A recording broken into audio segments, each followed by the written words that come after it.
یہ ہمیں اس سے یہ چیزیں ملی. اب تک ہم نے جو پڑھا ہے وہ یہ چیزیں تھیں. تو نبی اور رسول کا فرق ہم نے پچھلی دفعہ کلیئر کر لیا تھا. تو آج ہم قوموں کے قومی سطح پر عروج و زوال کہہ لیں یا قومی سطح پر اللہ تعالیٰ فیصلے کیسے کرتے ہیں وہ دیکھیں گے. اور اس کے بعد پھر یہ دیکھیں گے کہ قوموں کو کس طرح منصب رسالت پر فائز کیا جاتا ہے اور اس سے پھر کیا نتائج نکلتے ہیں. جی سر، اب کافی لوگ آ گئے ہیں تو میرے خیال میں اب فارملی آپ سٹارٹ کریں کلاس کو.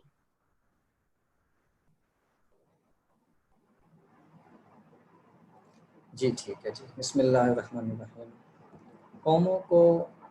قوموں کے ساتھ اللہ تعالیٰ جس طرح اللہ تعالیٰ کے دو طرح کے قوانین ہیں. افراد کے ساتھ الگ ہیں اور قوموں کے ساتھ الگ ہیں.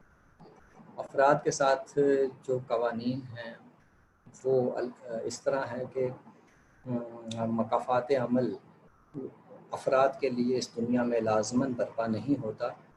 کبھی ہو جاتا ہے کبھی نہیں ہوتا. اور یعنی نیک کاموں کا اجر یا برے کاموں کی سزا اسی دنیا میں انہیں ملے یا نہ ملے وہ ہو سکتا ہے پوسٹ پون ہو جائے، ہو سکتا ہے اسی دنیا میں دے دی جائے. مختلف اللہ تعالیٰ کے اس میں حکمتیں ہیں. قوموں کے لیے لیکن یہ معاملہ نہیں ہے. ان کے لیے یہ ہے کہ اگر وہ قومی سطح پر اچھا کام کریں گے تو وہ انہیں پراسپیرٹی ملے گی، کامیابی ملے گی. اور اگر قومی سطح پر وہ برے ہو جائیں گے تو اللہ انہیں مٹا ڈالے گا، ختم کر دے گا. یہ قانون بھی اللہ تعالیٰ نے قرآن مجید میں بیان فرمایا ہے، جس کے میں اللہ فرماتا ہے کہ وہ قیامت سے پہلے ہر قوم کو یا تو ہلاک کر دے گا یا عذاب ان پہ نازل کرے گا. تو عذاب کا تو فارمولہ اس نے الگ سے بتا دیا، قانون الگ سے بتا دیا کہ وہ نبی رسولوں کے آنے سے ہوتا ہے. اب رسول نہیں آئیں گے تو صرف ایک ہی صورت رہ گئی قوموں کے ساتھ معاملے کی، اور وہ ہے کہ وہ ہلاک کیے جائیں گے. لیکن ہلاکت کا پھر الگ قانون اللہ نے بتا دیا کہ اللہ کسی بستی کو اس وقت تک ہلاک نہیں کرتا جب تک کہ اس کے لوگ مصلحون یعنی اصلاح کرنے والے ہوں، تو پھر ان کو ہلاک نہیں کیا جاتا. اور دوسری بات اللہ نے فرمائی کہ اللہ تعالیٰ صرف اسی بستی کو ہلاک کرتا ہے جس کے لوگ ظالم ہوتے ہیں. تو یہ قانون باقاعدہ اللہ تعالیٰ نے قانونی اسٹیٹمنٹ کے طرح سے یعنی اصول کے لحاظ سے اصول کے اس اسلوب میں بیان کر دیے ہیں. تو یہ ایک بات تھی. پھر دوسری بات یہ کہ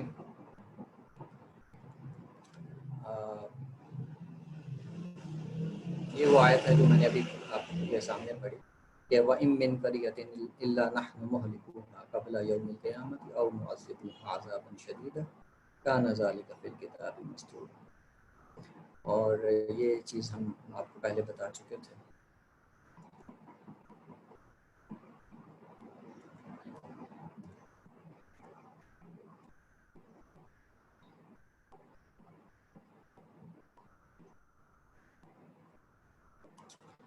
تو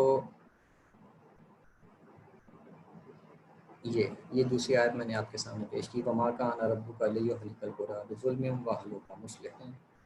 اور دوسری ذَلِكَ بِأَنَّ اللَّهَ لَمْ يَكُن مُغَيِّرًا نِعْمَةً أَنْعَمَهَا عَلَىٰ قَوْمٍ حَتَّىٰ يُغَيِّرُوا مَا بِأَنفُسِهِمْ. یہ اسی کی چیز ہے قومی سطح کے معاملات.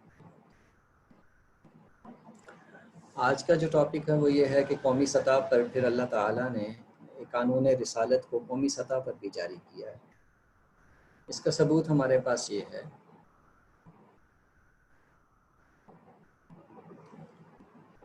کہ آپ کو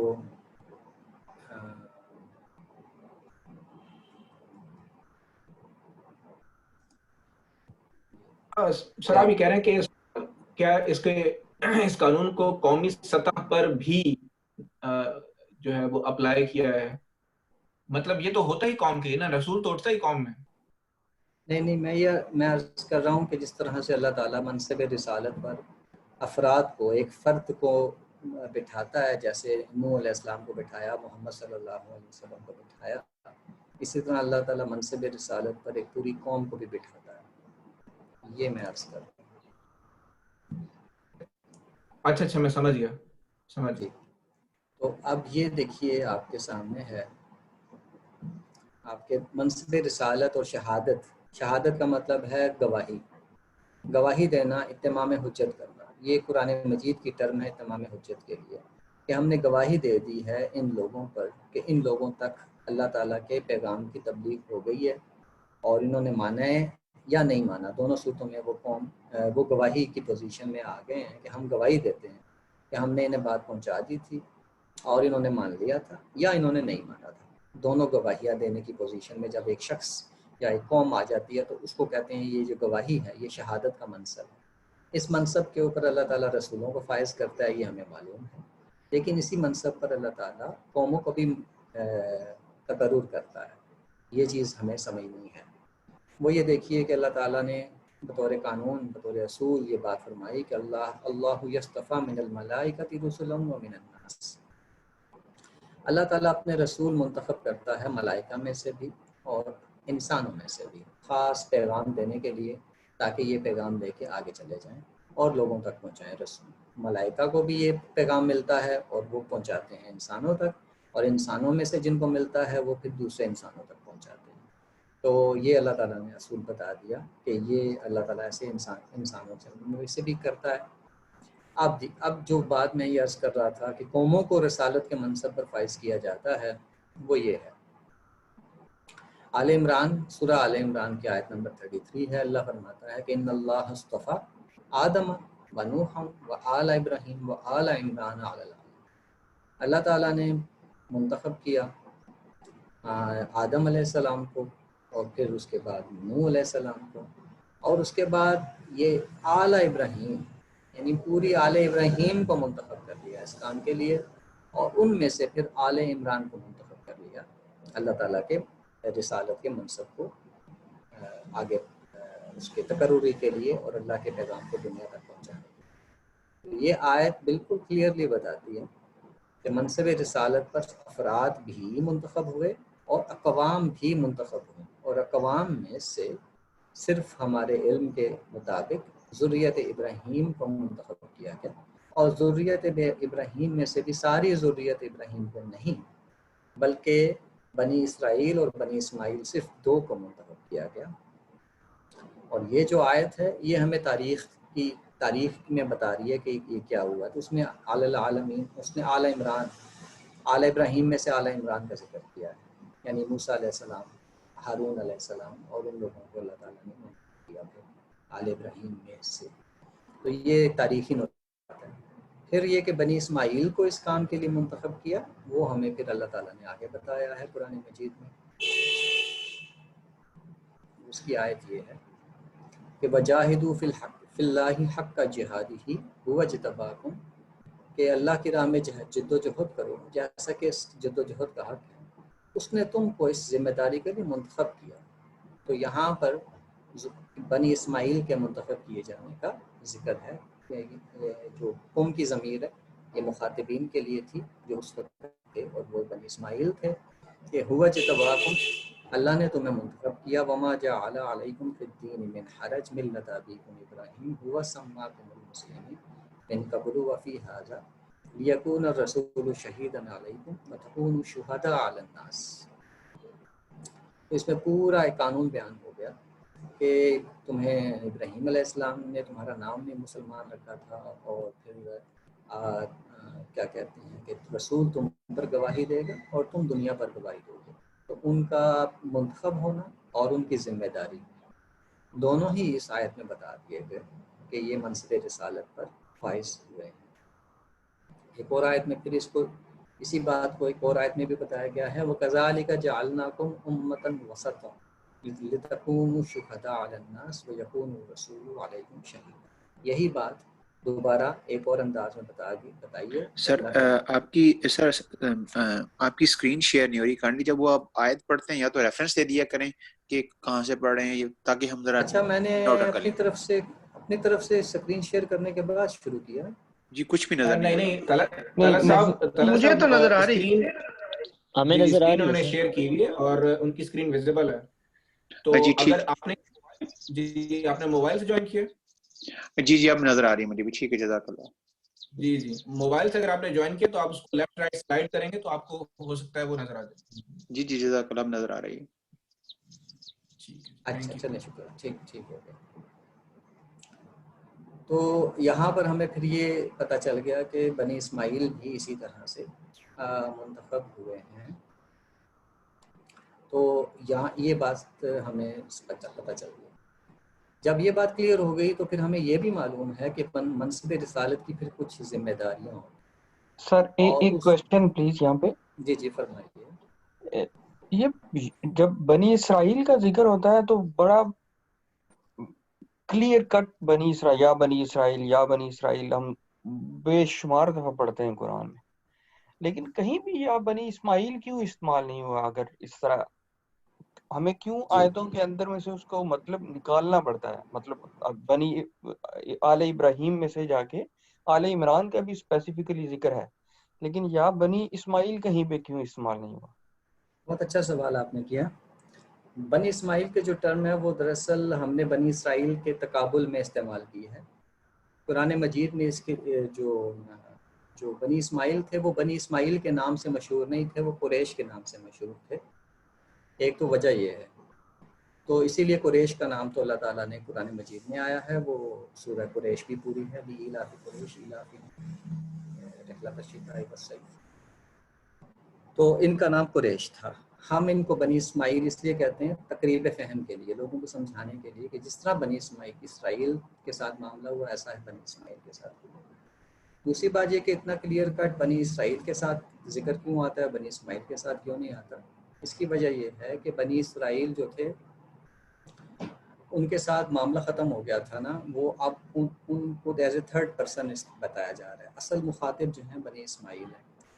تو جو تھرڈ پرسن ہوتا ہے اس کو پھر باقاعدہ نام لے کے بتایا جاتا ہے نا. ہم اپنی گفتگو میں بھی ایسے کرتے ہیں، میں آپ سے بات کر رہا ہوں، میں آپ کا نام نہیں لوں گا کیونکہ میں آپ سے ڈائریکٹ بات کر رہا ہوں. آپ کو آپ کہہ رہا ہوں، آپ کو تم کہہ رہا ہوں، تو آپ کے ساتھ میری ڈائریکٹ بات چل رہی ہے. لیکن کسی تھرڈ پرسن کا ذکر کرنا ہے تو اس کا نام لے لوں گا، کیونکہ تھرڈ پرسن جو ہیں وہ 8-10 ہو سکتے ہیں، ان میں سے ایک اسپیسیفک نام لوں گا آپ کو، تو تب یہ ہوگا.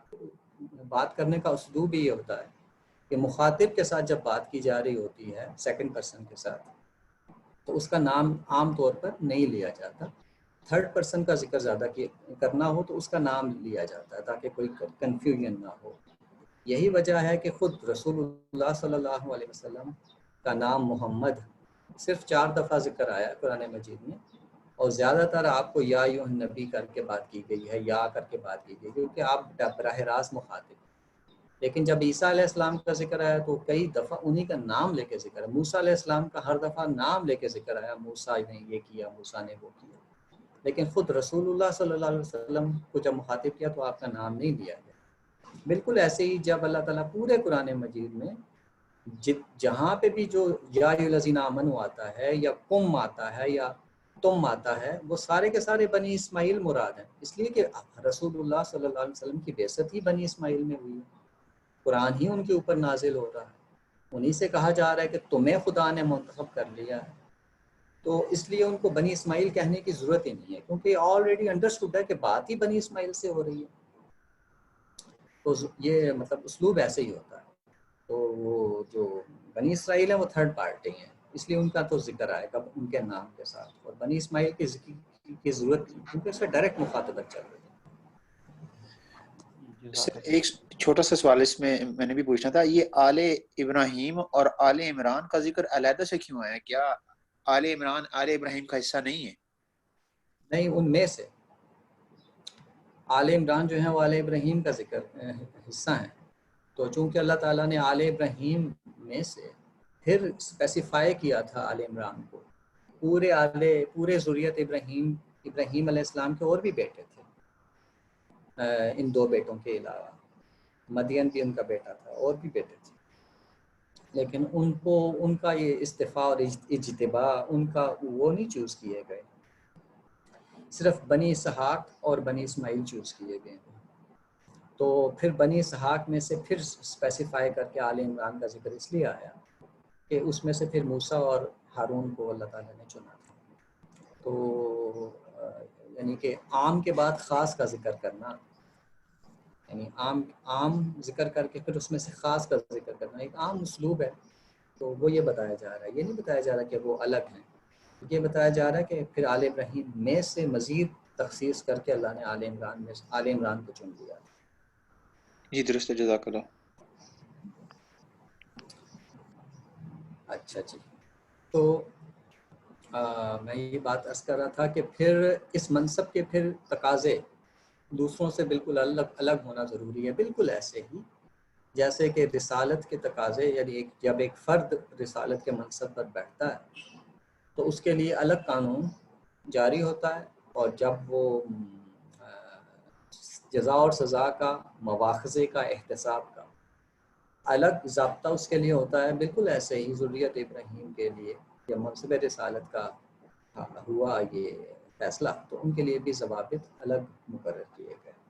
اب وہ ضوابط میں آپ کے سامنے رکھتا ہوں۔ یہیں پہ وہ خلط مبس ہوا ہے کہ جب ہم ان ضوابط کو جنرلائز کرتے ہیں اور پھر کہتے ہیں کہ یہ تمام مسلمانوں کے لیے ہیں، تو پھر ہمارے لیے یہ سب کچھ کیوں نہیں ہو رہا؟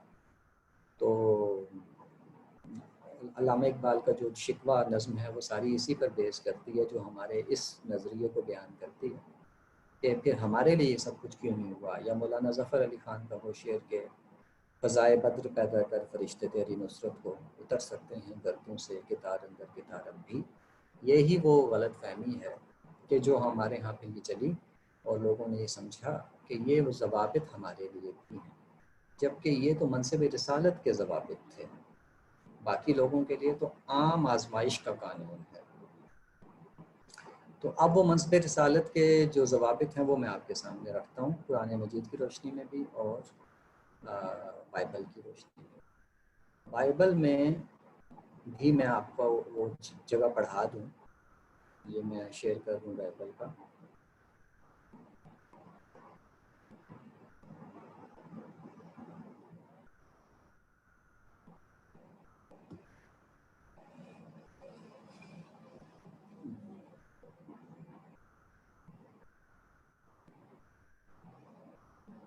آپ کو یہ بائبل نظر آ رہی ہے جی؟ عہد کا نشان۔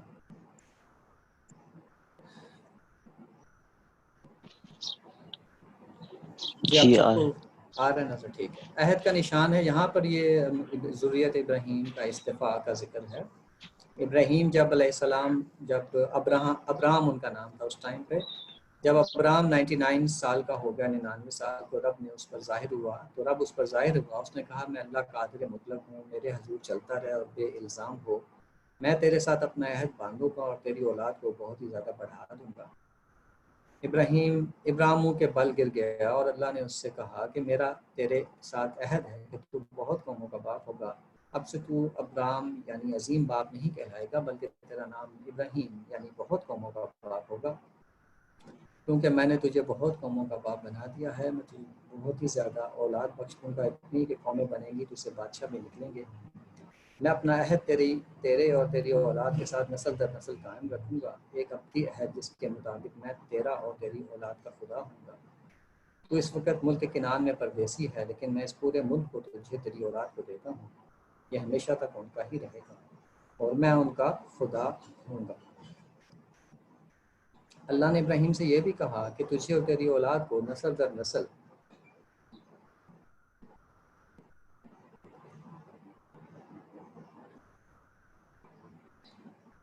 تیری اولاد کو نسل در نسل میرے عہد کی شرائط کو پوری کرنی ہو۔ اس کی ایک شرط یہ ہے کہ ہر ایک مرد کا ختنہ کیا جائے، یہ پھر آگے وہ چل پڑا۔ تو یہ عہد ہے جس کا ذکر وہ بار بار اللہ تعالیٰ اس بائبل کے اندر کرتا ہے۔ اب میں آپ کو ایک اور مقام دکھاتا ہوں۔ یہاں پہ ہے کہ ذبح، جس کو ابراہیم علیہ السلام ذبح کرنے کے لیے لے گئے، ہماری روایت کے مطابق وہ اسماعیل علیہ السلام تھے اور بائبل کی روایت کے مطابق وہ اسحاق علیہ السلام تھے۔ تو چونکہ ہم یہ سمجھتے ہیں کہ بائبل میں اس معاملے میں انہوں نے کچھ گڑبڑ کر دی ہے کہ اسحاق علیہ السلام کا نام یہاں پہ لے دیا ہے۔ بہرحال تو چونکہ ہم تو اسماعیل علیہ السلام کو مانتے ہیں، اس کے اپنے بڑے مضبوط ہمارے پاس دلائل ہیں، وہ فی الحال زیر بحث نہیں ہے۔ میں آپ کو یہ بتانا چاہتا ہوں کہ جس موقع پر یہاں بائبل میں لکھا ہوا ہے کہ جب ابراہیم نے اپنے بیٹے کو ذبح کیا اور وہ ذبح کرنے کے بعد پھر اللہ تعالیٰ نے ان سے کیا کہا. تو یہاں پر میں یہ بتانا چاہ رہا ہوں کہ بنی اسماعیل کو ان کے انتخاب کا ذکر اس وقت کر دیا گیا.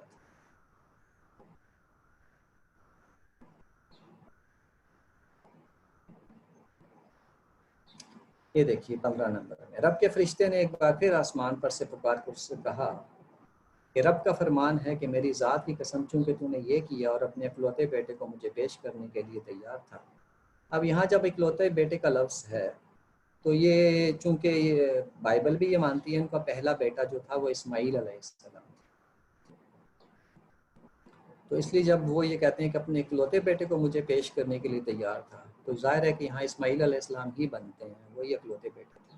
تو اسحاق تو ان کے دوسرے بیٹے تھے, تو اس لیے یہاں سے بھی ایک ثبوت ہے. بہرحال یہ اس میں ہم بحث میں نہیں جاتے, میں آپ کو یہ دکھانا چاہتا ہوں کہ پھر اللہ نے کیا کہا. تو اور اپنے اکلوتے بیٹے کو مجھے پیش کرنے کے لیے تیار تھا, اس لیے میں تجھے برکت دوں گا, تیری اولاد کو آسمان کے ستاروں اور ساحل کی ریت کی طرح بے شمار ہونے دوں گا. تیری اولاد اپنے دشمنوں کے شہروں کے دروازوں پر قبضہ کرے گی, چونکہ تو نے میری سنی اس لیے تیری اولاد سے دنیا کی تمام قومیں برکت پائیں گی. چونکہ اکلوتا بیٹا ہے تو جب کہا کہ تیری اولاد برکت پائے گا, تیری اولاد یہ, تو اس کا مراد ہے کہ اسماعیل کی اولاد. تو یہاں پر اللہ تعالیٰ نے بتا دیا تھا کہ وہ تیری اولاد اپنے دشمنوں کے شہروں کے دروازوں پر قبضہ کرے گی وغیرہ وغیرہ, یعنی انہیں سیاسی سرفرازی دینے کا فیصلہ تب سے کر دیا گیا تھا. اور یہ سرفرازی شرط کے ساتھ مشروط تھی. اس کا فیصلہ یہ بات بار بار آتی ہے. یہاں پر اس کا ذکر اس لیے نہیں آیا کہ یہ چیز بار بار آتی ہے کہ وہ عہد کو پورا کریں گے تو ہوگا, وہ اپنے عہد کو پورا کریں گے تو ہوگا. تو وہ عہد یہی تھا کہ اللہ تعالیٰ کے اس منصب کو, جو منصب رسالت ہے, اللہ تعالیٰ کا جو دین ہے, اس کو وہ محفوظ رکھیں گے اپنے پاس, خود بھی اس پر پوری طرح عمل کریں گے عقائد میں اور اعمال میں بھی, اور پھر اس کو آگے پہنچائیں گے. دنیا کے اوپر وہ گواہ بنیں گے, شہادت دیں گے. یہ پورا عہد ہے, بار بار ذکر ہوتا ہے. اور اس کے بدلے میں پھر اللہ انہیں کہتا ہے کہ تمہیں سرفرازی دوں گا, پراسپیرٹی بھی دوں گا, خوشحالی بھی دوں گا, اور سیاسی سرفرازی بھی دوں گا. یہ ذکر, یعنی یہ چیزیں پہلے سے طے چلی آ رہی ہیں بائبل سے ہی. تو قرآن مجید ان کا صرف ذکر کرتا ہے کہ یہ بھی سب کچھ ہوا. تو اب ہم وہ جگہ دیکھتے ہیں. اچھا, جب میں دوبارہ دوسرا پیج کھولتا ہوں تو وہ نئی شیئرنگ نظر آتی ہے, یا دوبارہ سے نئی شیئرنگ کرنی پڑے گی, یا بھی آپ کو بائبل ہی نظر آ رہی ہے؟ آ رہی ہے, نہیں آ رہی ہے, جو بھی آپ اسکرین پہ شیئر کر رہے ہیں وہ نظر آ رہی ہے. اچھا جی, اب میں نے جو ہے وہ دوسرا کھول لیا ہے. اب اس میں آپ کو یہ دکھانا چاہتا ہوں کہ منصب رسالت کے ساتھ ان اقوام کے ساتھ کیا کیا ہوا.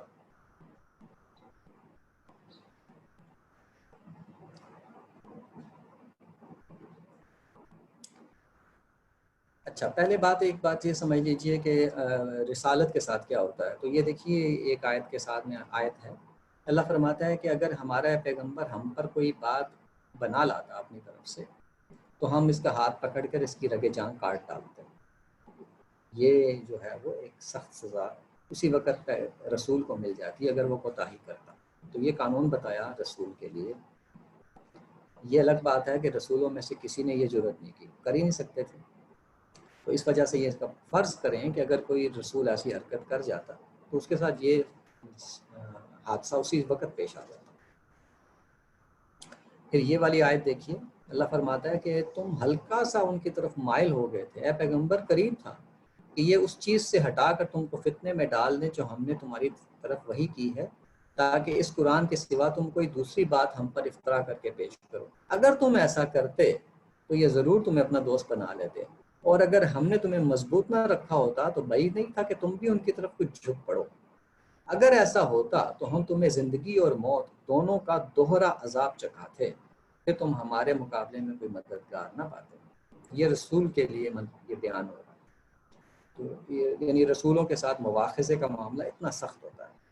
تو چونکہ ہم جو ہیں ایک دائی بنے اگر اپنی سطح پر, اپنی انفرادی حیثیت میں، تو ہم یہ مطالبہ نہیں کر سکتے یا ہم یہ نہیں توقع کر سکتے کہ ہمارے ساتھ یہی کچھ ہوگا.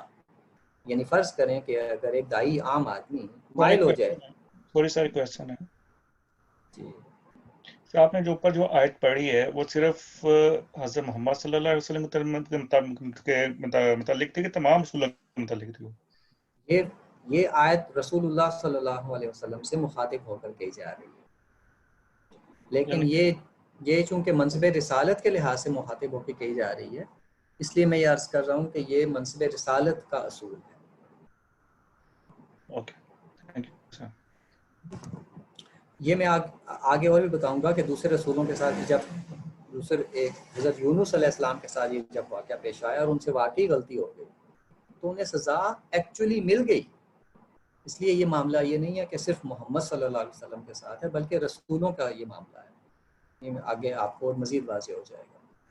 تو اللہ فرماتا ہے کہ یہ رسولوں کے ساتھ یہ ہوگا. اب پھر یونس علیہ السلام کا معاملہ دیکھیے، ان سے تو غلطی ہو گئی اور کسی رسول سے ایسی کوئی غلطی نہیں ہوئی، لیکن یونس علیہ السلام سے ہو گئی اور انہوں نے یہ کیا کہ وقت غصے میں آ گئے اور وقت سے پہلے اور اللہ تعالیٰ کے حکم پہ بھیجنے سے پہلے وہ اپنی بستی چھوڑ کر چلے گئے کہ بھئی ان لوگوں کا وقت آ گیا ہے، جبکہ اس کا فیصلہ اللہ تعالیٰ نے کرنا ہوتا ہے کہ ان لوگوں کا وقت آ گیا یا نہیں آ گیا.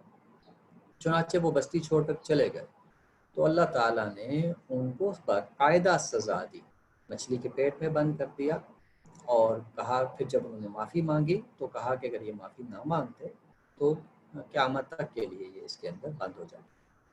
تو اس کا مطلب ہے کہ یہ معاملہ صرف رسولوں کے محمد صلی اللہ علیہ وسلم کے ساتھ نہیں بلکہ رسولوں کے ساتھ ہے.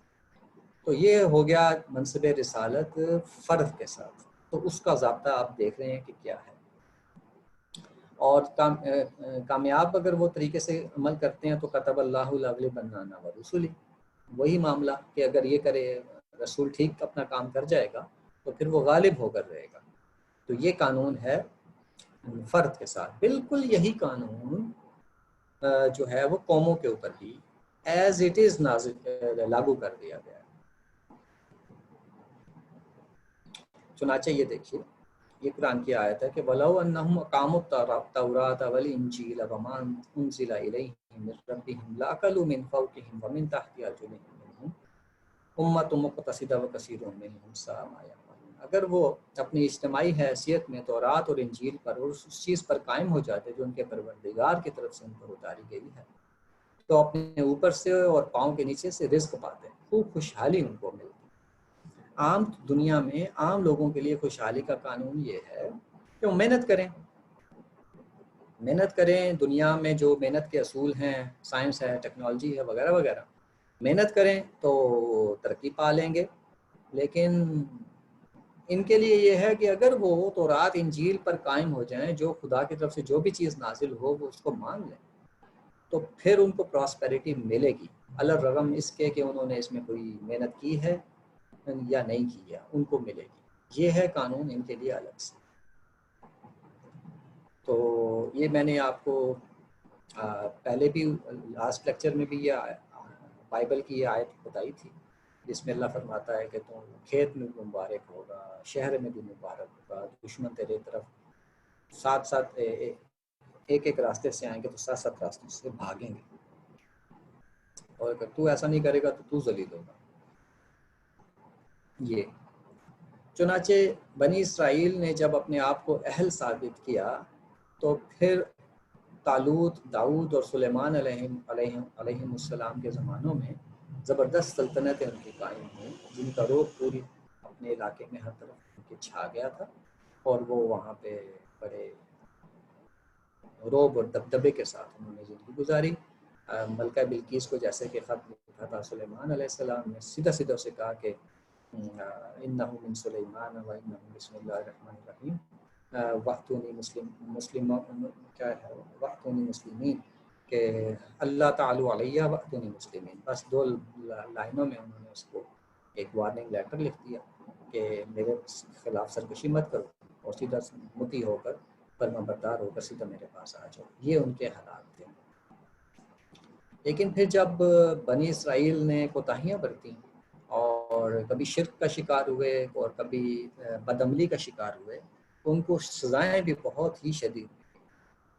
چنانچہ یہ چند چیزیں ہیں، ان کی پوری تاریخ ہے جو کہ ریحان مجوسی صاحب نے اپنی کتاب عروج و زوال کا قانون اور پاکستان میں بیان کی ہے۔ اس میں سے چند چیزیں میں نے منتخب کر کے آپ کے لیے کر دی ہیں۔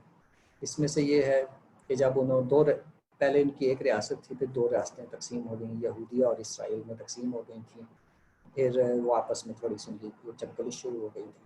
اس وقت تک بھی ان کے پاس موقع تھا، تو یہ کچھ عرصہ تو چلتے رہے، لیکن جب انہوں نے بالکل ہی برا حال کر لیا، اپنا بدعملی کا شکار ہو گئے، تو پھر اللہ تعالیٰ نے عاشوریوں نے ان کے اوپر حملہ کیا 127 قبل مسیح میں۔ حکمران سارگون نے ان کے اوپر حملہ کیا، اور پھر اس کے بعد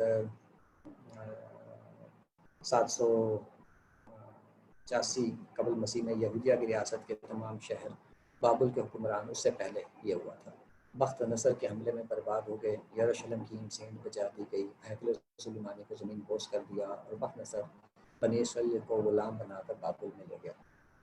اس کے بعد پھر انہوں نے توبہ طائب کی، تو حضرت عزیر علیہ السلام کے زمانے میں جو ہے انہوں نے اللہ تعالیٰ نے پھر ان کو موقع دیا، دوبارہ یہ ٹھیک ہو گئے، پھر یہ اسرائیل جو ہے وہ آباد ہو گیا۔ اس کے بعد پھر دوبارہ یہ خراب ہو گئے، تو پھر اس کے بعد رومی شہنشاہ تھا پومپی، 36 قبل مسیح میں اس نے یروشلم کو قبضہ کیا اور ان کے اقتدار کا خاتمہ کر دیا، اور پھر رومی حکومتیں ان کے اوپر قائم ہو گئی تھی۔ پھر ان کو آخری موقع عیسیٰ علیہ السلام کی صورت میں ملا، مگر انہوں نے اس کو ضائع کر دیا۔ اس کے بعد پھر رومیوں نے ان کو خوب مارا پیٹا حضرت عیسیٰ علیہ السلام کے رخصت ہو جانے کے بعد، اور خوب ذلیل کیا، ٹیکسز لگائے، انہوں نے بغاوتیں کیں کہ ان کو بہت مارا، اور اس کے بعد 70 عیسوی میں ان کو آخر بالکل ہی انہوں نے مٹا کے رکھ دیا اور تہس نہس کر دیا، اور جو تھا بیت المقدس اس کو بھی تباہ کر دیا۔ تو یہ سب کچھ ان کے ساتھ پیش آتا رہا، اور پھر ہمیں بنی اسماعیل پر آ جاتے ہیں ہم۔ تو بنی اسماعیل کے ساتھ بھی اللہ تعالیٰ نے بالکل یہی وعدہ کیا کہ یا الذین آمنوا، یا ہم آمنوا سے مراد جو مخاطبین اس وقت کے تھے وہی سامنے تھے۔ تو اللہ فرماتا ہے کہ ان تطیعوا الذین کفروا یردوکم علی اعقابکم فتنقلبوا خاسرین، یا ایمان والو اگر ان منکروں کی بات مانو گے تو تمہیں الٹا پھیر دیں گے، تم نامراد ہو جاؤ گے، خاسر ہو جاؤ گے۔ ان ینصرکم اللہ فلا غالب لکم وَإِن يَخْذُلْكُمْ فَمَنْ ذَا الَّذِي يَنصُرُكُم مِّن بَعْدِهِ وَعَلَى اللَّهِ فَلْيَتَوَكَّلِ الْمُؤْمِنُونَ۔ ایمان والو اگر اللہ تمہاری مدد پر ہو تو کوئی تم پر غلبہ نہیں پا سکتا، اور وہ تمہیں چھوڑ دے تو اس کے بعد کون ہے جو تمہاری مدد کرے؟ اور ایمان والوں کو تو اللہ ہی پر بھروسہ کرنا چاہیے۔ تو بالکل یہ وہی اسلوب ہے جو بائبل میں بنی اسرائیل کے لیے بیان ہو رہے ہیں۔ اسی طریقے سے پھر ہم یہ دیکھیے آپ کے سامنے ہیں کہ جب انہوں نے ایک احد کے اندر اللہ نے وعدہ کیا ہوا تھا کہ تم فتح پاؤ گے، بدر کے جب ہوا تو اللہ نے بدر کے بعد فرمایا کہ اگر یہ دوبارہ آئیں گے کفار مشرک تو دوبارہ ہم ان کے ساتھ وہی کریں گے جو بدر میں کیا۔ اور پھر لیکن جب احد میں کوتاہی کر دی تو وہ اللہ تعالیٰ نے وہ بالکل رعایت نہیں برتی، اور اللہ نے ان کو غم پہ غم دیا۔ یہ جو قرآن پاک کی آیت آپ کے سامنے ہے سورہ آل عمران کی 153، تو اللہ فرماتا اللہ نے تم کو غم پر غم پہنچایا، اس لیے کہ اس امتحان کے گزرنے کے بعد آئندہ کسی چیز کے ہاتھ سے جانے اور کسی مصیبت کے آنے پر تم رنجیدہ خاطر نہ ہو۔ تو یہ اللہ نے ان کی اصلاح کے لیے ان کے اوپر اسی وقت سزا دی، یعنی کوئی گڈ چانس نہیں ہوا ان کے ساتھ کہ غلطی کے باوجود بچ جاتے، نہیں، غلطی کی تو اسی وقت ان کو اس کی سخت تنبیہ کی گئی، غم پر غم دی۔ اسی طرح حنین کے موقع پر جب ان سے غلطی ہوئی اور انہوں نے اپنی کثرت کو کافی سمجھا تو اللہ تعالیٰ نے اسی ٹائم پر ان کی کر دیا اور فرمایا کہ تمہاری کثرت تمہارے کچھ کام نہ آئی، اور زمین اپنی وسعتوں کے باوجود تم پر تنگ ہوگی۔ تو دیکھیے کہ کس طرح اسی وقت میں جزا سزا اسی وقت مل رہی ہے۔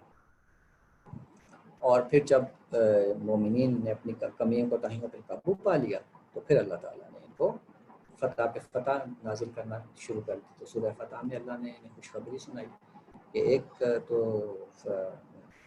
عرب کے ساتھ ہماری یہ صلح ہو گئی، اس کے بعد ہمیں ان قریب ایک فتح ملنے والی ہے، وہ خیبر کی فتح تھی۔ پھر اللہ نے یہ بھی خوشخبری سنا دی کہ مکہ فتح ہونے والا ہے۔ پھر اللہ نے یہ بھی کہہ دیا کہ تم ولا تہنوا ولا تحزنوا وانتم الاعلون ان کنتم مؤمنین۔ تو ان آیتوں کا، ان بشارتوں کا اسلوب بالکل وہی ہے جو بائبل کے اندر بنی اسرائیل کے لیے تھا۔ یہ ساری آیتیں آپ کے علم میں ہوں گی، یہ میں نے پہلے بھی بتائی تھی، جس میں اللہ نے وعدہ کیا کہ اللہ ان کو اقتدار دے گا زمین میں۔ سر ایک چھوٹا سا کوشچن تھا۔ جی فرمائیے۔ سر یہ جو باقی جنگیں ہوئی ہیں، احد، حنین اور بدر، جو پہلے جنگیں ہوئی ہیں، یہ بھی اتمام حجت کے قانون کے تحت آئیں گی یا یہ صرف سیلف ڈیفینس کے لیے، مطلب ریاستی سطح پر انہوں نے کی تھی سیاسی جنگ؟ ایک دفعہ جب اتمام حجت ہو گیا نا قریش کے اوپر، تو اب ان کے اوپر عذاب آنا تھا۔ عذاب آنا تھا تو اس کے لیے انہیں مہلت ملی ہوئی تھی۔ عذاب آنے سے پہلے مہلت کا عرصہ ہوتا ہے، تو وہ مہلت کا عرصہ کسی کا 3 دن ہوتا ہے، کسی کا 40 دن ہوتا ہے، جیسے یونس علیہ السلام نے 40 دن کا بتایا تھا۔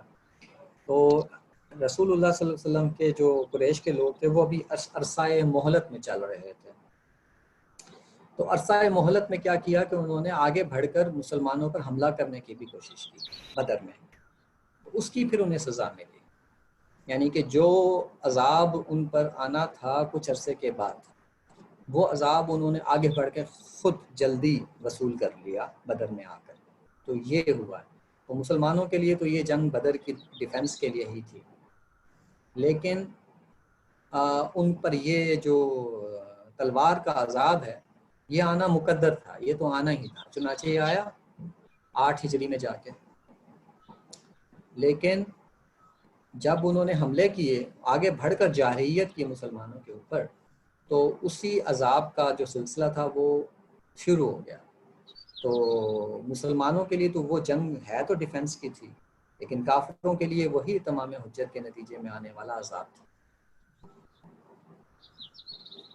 اور پھر یہ ڈیفنس کی جنگ مستقل نہیں ہے، یعنی یہ شاید یہ بھی کسی کے ذہن میں ہو، ہمارے ہاں یہ بھی تصور پایا جاتا ہے کہ رسول اللہ صلی اللہ علیہ وسلم کی تمام جنگیں ڈیفنس پہ مبنی ہیں، جبکہ ایسے نہیں ہیں۔ آپ صلی اللہ علیہ وسلم نے جو صلح حدیبیہ کے بعد کے ٹوٹنے کے بعد جو جنگیں کی ہیں، جو خیبر فتح کیا ہے اور پھر اس کے بعد فتح مکہ کیا ہے، وہ صلح کرنا چاہ رہے تھے دوبارہ سے، لیکن آپ نے نہیں کیا۔ وہ ساری اقدامی جہاد، اور آپ نے وہ اسی تمام حجت کے نتیجے میں خدا کے عذاب کو نافذ کرنے کے لیے وہ سب کچھ کیا تھا۔ اس زمانے میں تو وہ کمزور پڑ گئے تھے کفار اور مشرکین، چاہتے تو ان کو محکوم بھی بنا کے رکھا جا سکتا تھا، جیسے اہل کتاب کو محکوم بنا کے رکھا گیا، مگر نہیں، ان کے لیے استیصال یعنی اناہیلیشن یعنی مکمل خاتمے کا حکم تھا، تو اس لیے ان کے اوپر تلوار کا عذاب نازل کیا گیا۔ یہ ہے ساری صورتحال۔ مثلا آج اگر ہم اسلامی ریاست کے لیے کوئی جہاد کا کوئی قانون بناتے ہیں تو وہ کس طرح بنائیں گے؟ جہاد کا قانون ہم نے نہیں بنانا ہے، جہاد کا قانون اللہ تعالیٰ نے بنانا ہے۔ ہمیں جو ہے وہ ریاست میں سیلف ڈیفنس کا حق، ایک فطری حق ہے، تو وہ تو ہمیں حاصل ہے۔ اگر کوئی قوم ہم پر حملہ کرے گی تو ہم اس کا ڈیفنس کریں گے، اور اگر ہمیں یہ معلوم ہوتا ہے کہ کوئی قوم ہمارے اوپر حملہ کرنے کی منصوبہ بندیوں میں مصروف ہے تو ہم پری ایمپٹیو اسٹیپ بھی لے سکتے ہیں۔ یعنی یہ سارا عقل کا معاملہ ہے اور فطرت کا معاملہ ہے، یہ تو ہم کریں گے ہی کریں گے۔ تو وہ جو جہاد ہے جو صحابہ نے کیا وہ یہ تھا کہ قوموں کو سزا دینا کفر اور شرک کی، وہ تو اللہ کے حکم سے ہوتی ہے، وہ اب ہم نہیں دے سکتے، کیونکہ وہ تمام حجت کے بعد ہوتی ہے، اور تمام حجت ہو گیا ہے یا نہیں ہوا یہ اللہ تعالیٰ بتاتا ہے، اور اللہ تعالیٰ بتاتا ہے اپنے رسول کو۔ اب چونکہ کوئی رسول ہے نہیں تو اللہ تعالیٰ میں کیسے بتائے گا کہ آپ نے تبلیغ کر دی تھی تو اتمام حجت ہو گیا ہے، اب یہ لوگ شرارت کی وجہ سے ایمان نہیں لا رہے ورنہ دل سے مانے ہوئے۔ تو یوں کہ یہ فیصلہ اب ہم نہیں کر سکتے، اس لیے کفر اور شرک کی سزا بھی ہم نہیں دے سکتے اس دنیا میں۔ ہم اب یہ صرف اتنا کر سکتے ہیں کہ سیلف ڈیفنس میں اپنی جنگ کر سکتے ہیں، اور وہ بھی جہاد کہلائے گا۔ اور اگر کوئی قوم کسی قوم کے اوپر ظلم کر رہی ہے تو اس ظلم کو روکنے کے لیے اگر ہمیں اور کوئی چارہ نہ رہے تو تلوار اٹھانی پڑتی ہے، تو وہ ہم کر سکتے ہیں۔ یہ انسانی حقوق کے مسائل ہیں، تو وہ ہم کر سکتے ہیں، یہ جہاد ہوگا. جی تو اللہ تعالیٰ نے یہ دونوں جہاد ہمیں بتا دیے ہیں. جہاد کا قانون اللہ بتائے گا، ہم نہیں بتائے. ٹھیک ہے. سر ایک چھوٹا سا سوال ہے، آپ نے وہ قوم سبت کے بارے میں آیت کو کوٹ کر رکھی ہے، تو یہ جو قوم سبت پہ عذاب آیا تو اس وقت رسول کون تھے؟ یہ ایگزیکٹلی مجھے نہیں پتا ہے، دیکھنا پڑے گا کہ اس ٹائم پہ کوئی رسول تھے یا نہیں تھے. اس کا نہیں پتا مجھے، دیکھنا پڑے گا. جی ٹھیک ہے. ایسے لگتا ہے جیسے اس ٹائم پہ کوئی رسول تھے کوئی نہیں، کیونکہ جتنے بھی ذکر آیا ہے وہ سارے کا سارا اس میں عام لوگ دوسرے لوگوں کو سمجھا رہے ہیں کہ ایسے نہ کرو. 3 گروپ بن گئے تھے. ایک گروپ کہہ رہا تھا کہ ایک گروپ کر رہا تھا، دوسرا گروپ انہیں روک رہا تھا، تیسرا روکنے والوں کو روک رہا تھا. روکنے والوں کو کہہ رہا تھا کہ جب کرتے ہیں ابھی کرنے دو، تمہیں کیا. تو وہ کہہ رہے تھے کہ معذرتاً الی ربکم، ہم تو انہیں اس لیے منع کر رہے ہیں تاکہ قیامت کے دن اللہ تعالیٰ کے سامنے اپنا عذر پیش کر سکیں کہ ہم نے تو روکا تھا. تو یہ عوام آپس میں ہی لگے ہوئے ہیں. اس کا ایسے لگتا ہے جیسے رسول کوئی نبی ہے کوئی، یعنی بظاہر یہ لگتا ہے، لیکن بہرحال تحقیق کر کے دیکھ لیں گے اس میں. جی درست ہے، صحیح. تو بس چند اور چیزیں ہیں وہ قرآن مجید سے بھی معلوم ہو جاتی ہیں اور بائبل سے بھی، کہ ان کو اپنی منصب کی ذمہ داریاں پورا نہ کرنے کی وجہ سے دنیا میں ہی سزا مل گئی. اس میں اللہ تعالیٰ فرماتا ہے کہ ان کو بندر اور خنزیر بنایا تھا جب انہوں نے سبت کے دن کی بے حرمتی کی. سبت کے دن کی بے حرمتی کرنا مسئلہ نہیں ہے، مسئلہ اس کے پیچھے سرکشی کی نفسیات ہے. آپ سے تو غلطی جو ہوتی ہے وہ روزہ رکھنے میں بھی ہو جاتی ہے، بے حرمتی ہو سکتی ہے روزے کی، یعنی جیسے آپ جھوٹ بول دیتے ہیں یا اور ایسا کوئی نامناسب کام کر لیتے ہیں لوگ، تو وہ لیکن ایک جان بوجھ کر جب سرکشی کی جاتی ہے سزا اس کی ملتی ہے. تو ان لوگوں نے ایک لمبے عرصے تک سبت کی سرکشی کی، اللہ نے کہا نہیں کرو، انہوں نے کہا کریں گے، تو انہوں نے وہ مچھلیاں وغیرہ پکڑتے تھے اور پھر اللہ نے اس بات کی سزا دی. تو محض مچھلیاں پکڑنے پہ سزا نہیں ہے، سرکشی کرنے پہ سزا ہے. پھر جہاد کا حکم انہیں دیا گیا تو انہوں نے کہا کہ آپ خود موسیٰ سے کہا علیہ السلام کہ تم اور تمہارا رب جا کے لڑو، ہم تو نہیں لڑیں گے. تو اس پر پھر اللہ تعالیٰ نے ان کو 40 سال تک ذلت کی سزا دی. وہ وادیوں میں بھٹکتے پھرتے تھے. پھر جب مزید کوئی سرکشی کی تو اللہ تعالیٰ نے ان کے کھانے پینے کی چیزوں میں حرمت میں اضافے کر دیے. انبیاء کو انہوں نے قتل کیا تو اللہ تعالیٰ نے ان کو ذلت مسلط کر دی، وہ جو ابھی ہم نے پڑھا کہ مختلف بادشاہوں نے ان کو ذلیل کیا. مسیح علیہ السلام کے ساتھ جب انہوں نے انکار کیا تو پھر یہ معاملہ ان کے ساتھ پیش آیا تھا. تو ٹائٹس نے ان کو مارا تھا. اور پھر جب رسول اللہ صلی اللہ علیہ وسلم کا پھر انہیں موقع ملا کہ اپنی اصلاح کر لیں، پھر انہوں نے وہی کیا رسول اللہ محمد صلی اللہ علیہ وسلم کے ساتھ جو انہوں نے کیا تھا مسیح علیہ السلام کے ساتھ. تو پھر بالکل بے آئینی ہی وہی سزا ملی جو کہ مسیح علیہ السلام کے انکار پر ملی تھی. تو اللہ تعالیٰ کے قانون آپ دیکھیے کتنے کنسسٹنٹ ہیں. ذرا غور فکر کی وجہ سے ہمیں نکالنے پڑتے ہیں لیکن کتنے کنسسٹنٹ ہیں. کل پچھلی نشست میں نے آپ کو سورہ آل عمران کی آیت سے بتایا تھا، یہ ادھر ہی ہے کہ جب انہوں نے مسیح علیہ السلام کا انکار کیا تو ان کو محکومی ہی کی سزا ملی. دیکھیے جب اللہ نے کہا کہ ایسا میں نے فیصلہ کیا تو یہ وفا دوں گا، اپنی طرف اٹھا لوں گا اور تیرے ان منکروں سے تجھے پاک کروں گا اور تیرے پیروی کرنے والوں کو قیامت کے دن تک ان منکروں پر غالب رکھوں گا. تو یہاں پر ان کو محکومی ہی کی سزا ملی ہے مسیح علیہ السلام کے انکار پر. اور پھر جب انہوں نے محمد صلی اللہ علیہ وسلم کا انکار کیا تو پھر محکومی ہی کی سزا ملی. چنانچہ سورہ توبہ میں اللہ نے فرمایا کہ ان مشرکوں کے علاوہ انہیں اہل کتاب سے بھی لڑو جو نہ اللہ اور روز آخر پر ایمان رکھتے ہیں، نہ اللہ اس کے رسول کے حرام ٹھہرائے ہوئے کو حرام ٹھہراتے ہیں اور نہ دین حق کو اپنا دین بناتے ہیں. ان سے لڑو یہاں تک کہ اپنے ہاتھوں سے جزیہ دیں اور ماتحت بند کر رہے ہیں. بالکل وہی سزا ہے جو مسیح علیہ السلام کے انکار کرنے پر. البتہ جب انہوں نے بھی شرک کیا تو ان کو بھی قتل کی سزا ملی. تو اس کا مطلب یہ ہوا کہ جو غامدی صاحب نے یہ نتیجہ نکالا کہ یہ ان کو سزا محکومی کی اس لیے ملی اور قتل کی اس لیے نہیں ملی کہ شرک کی جو سزا ہوتی ہے وہ قتل ہے. خدا شرک معاف نہیں کرتا. شرک کے چونکہ یہ قومیں اصلاً توحید سے وابستہ تھیں اس لیے ان کو قتل کی سزا نہیں دی گئی. تو یہ قانون انہوں نے بالکل درست نکالا ہے کیونکہ ان اہل کتاب نے بھی جب خود انہوں نے شرک کیا ہے تو ان کو بھی قتل کے علاوہ اور کوئی سزا نہیں دی گئی, قتل ہی کی سزا دی گئی. چنانچہ یہ دیکھیے موسیٰ علیہ السلام کے زمانے میں جب انہوں نے شرک کیا تو اللہ تعالیٰ نے کہا کہ فَقْتُلُوا أَنفُسَكُمْ, تم اپنے ہاتھوں سے اپنے ایک دوسرے کو قتل کرو. تو انہوں نے قتل کیا تھا ایک دوسرے کو. اس کے علاوہ بائبل میں بیان ہوا ہے کہ بائبل میں لکھا ہے کہ جو شرک کرے گا اس کو قتل کیا جائے گا. یہ قانون بائبل میں باقاعدہ بیان ہوا ہے. تو یہ لکھا ہے. پھر خداوند نے موسیٰ سے کہا تو بنی اسرائیل سے یہ بھی کہہ دے کہ بنی اسرائیل میں سے یا ان پردیسیوں میں سے جو اسرائیلیوں کے درمیان بود و باش کرتے ہیں جو کوئی شخص اپنی اولاد میں سے کسی کو مولک کی نظر کرے یعنی کسی بت کی نظر کرے وہ ضرور جان سے مارا جائے, اہل ملک اسے سنسار کریں. تو یہاں سے ثابت ہو گیا کہ استیصال یعنی بالکل یا ختم کر دینا, یہ سزا جو ہے وہ شرک کے ساتھ خاص ہے. جب شرک کیا جائے گا تو سزا ہوگی, اور یہ اللہ کے اس قانون پر مبنی ہے کہ ان اللہ لا یغفر ان یشرک بہ ویغفر ما دون ذلک. قیامت میں بھی اللہ شرک معاف نہیں کرے گا اور دنیا میں بھی اس نے نہیں کیا. چنانچہ اتنی کنسسٹنسی ہے کہ آپ یہ دیکھیں کہ قیامت میں بھی اللہ نے کہا میں شرک کو معاف نہیں کروں گا اور سزا دوں گا, اور دنیا میں بھی اس نے کہا کہ شرک کرے چاہے بنی اسرائیل کرے, بنی اسماعیل کرے, یا ان کی جن کے خلاف کے تمام حجت ہوا وہ کریں, کسی کو معاف نہیں کیا جائے گا. چنانچہ وہ بھی ہوا. اسی بنا پہ فَقْتُلُوا الْمُشْرِكِينَ حَيْثُ وَجَدتُّمُوهُمْ یہ ہوا ہے.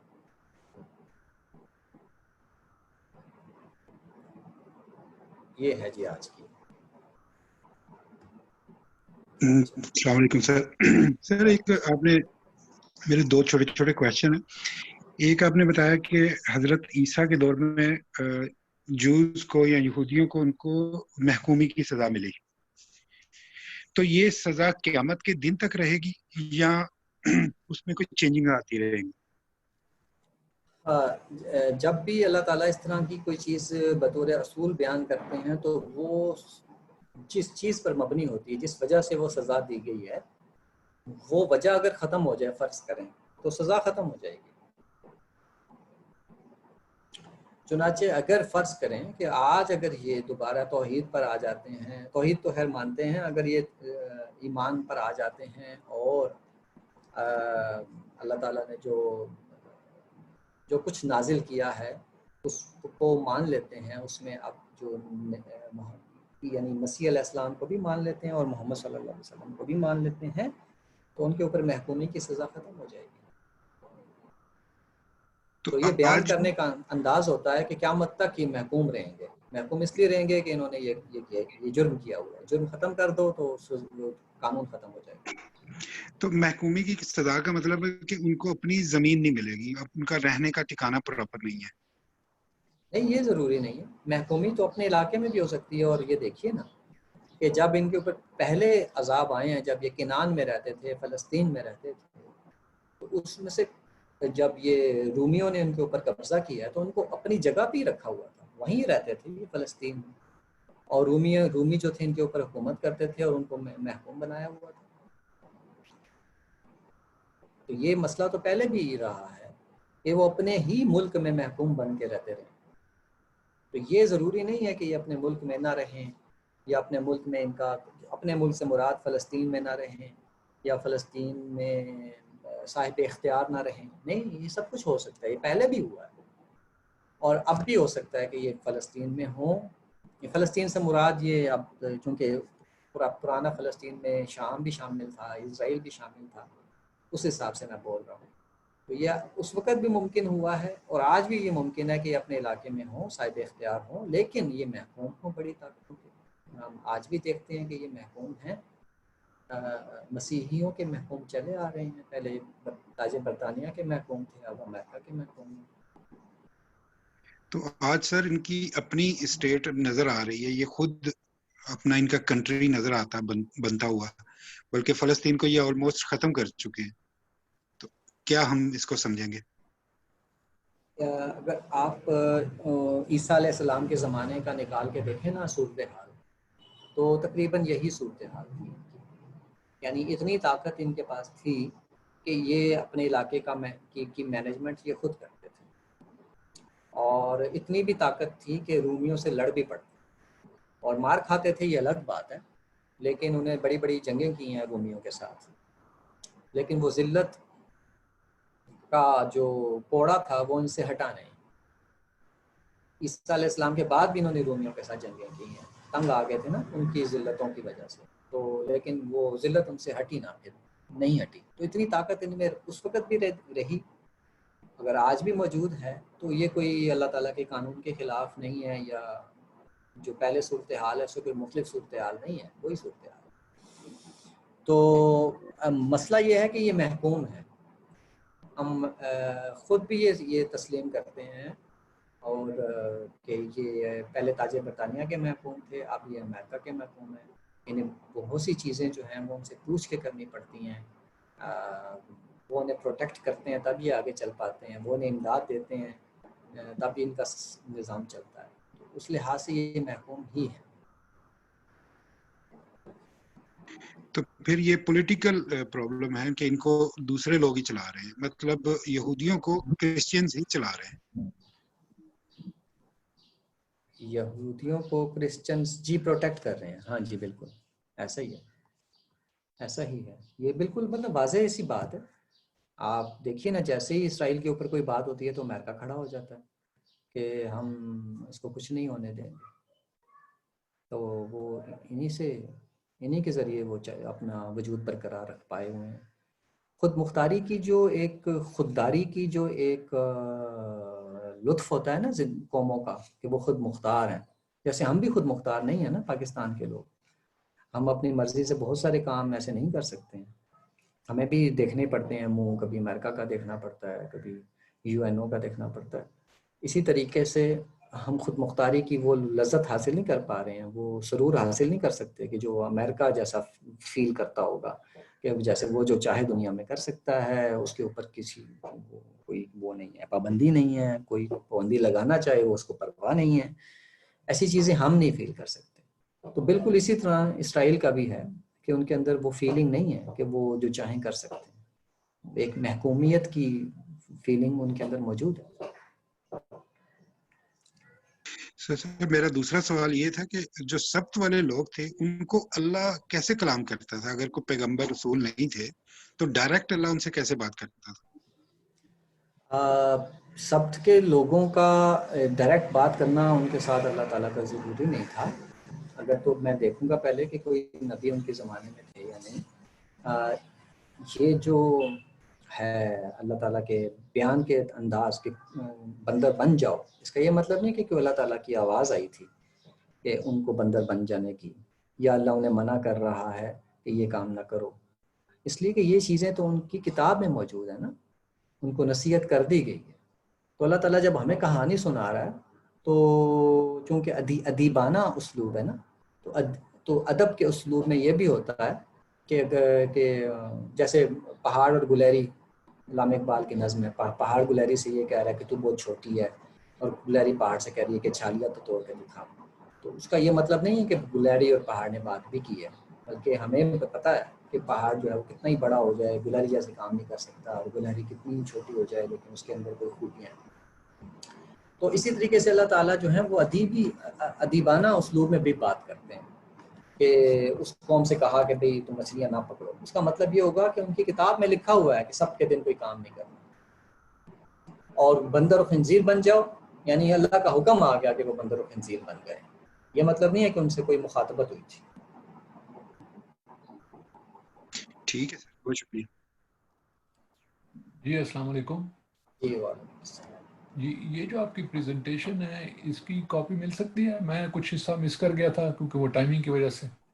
جی بالکل مل سکتی ہے، ریکارڈنگ بھی موجود ہوگی اس کی، وہ بھی آپ کو مل جائے گی. اچھا، یہ کیسے آپ اس کو لنک بھیجیں گے، کیا کریں گے؟ جی آپ کو لنک بھیج دیں گے. جی جی بتائیے. آپ جنید صاحب بات کر رہے ہیں؟ جی جنید بول رہا ہوں. تو آپ ہمارے واٹس ایپ گروپ کے اوپر ہیں؟ جی جی میں اسی کے اوپر. کون سے گروپ میں؟ آپ ہمارے فرینڈز گروپ میں، آپ اتمام الحجہ کے گروپ میں؟ اتمام الحجہ کے گروپ میں. تو اس پہ تو میں لنک شیئر کرتا ہوں. میں نے ان دا پاسٹ بھی جو ہے نا وہ اس فولڈر کا لنک شیئر کیا ہے جس میں میں ساری ریکارڈنگز ڈال رہا ہوں. اچھا ٹھیک ہے میں وہ مس کر گیا. تھینک یو جی. Thank you sir. السلام علیکم. جی وعلیکم السلام. سر میرا کویشچن تھا کہ جب حضور پاک کے دور میں اتمام حجت ہوا تو اس وقت شرک جو ہے وہ عیسائی کر رہے تھے اور جو یہودی تھے وہ تو توحید پہ قائم تھے.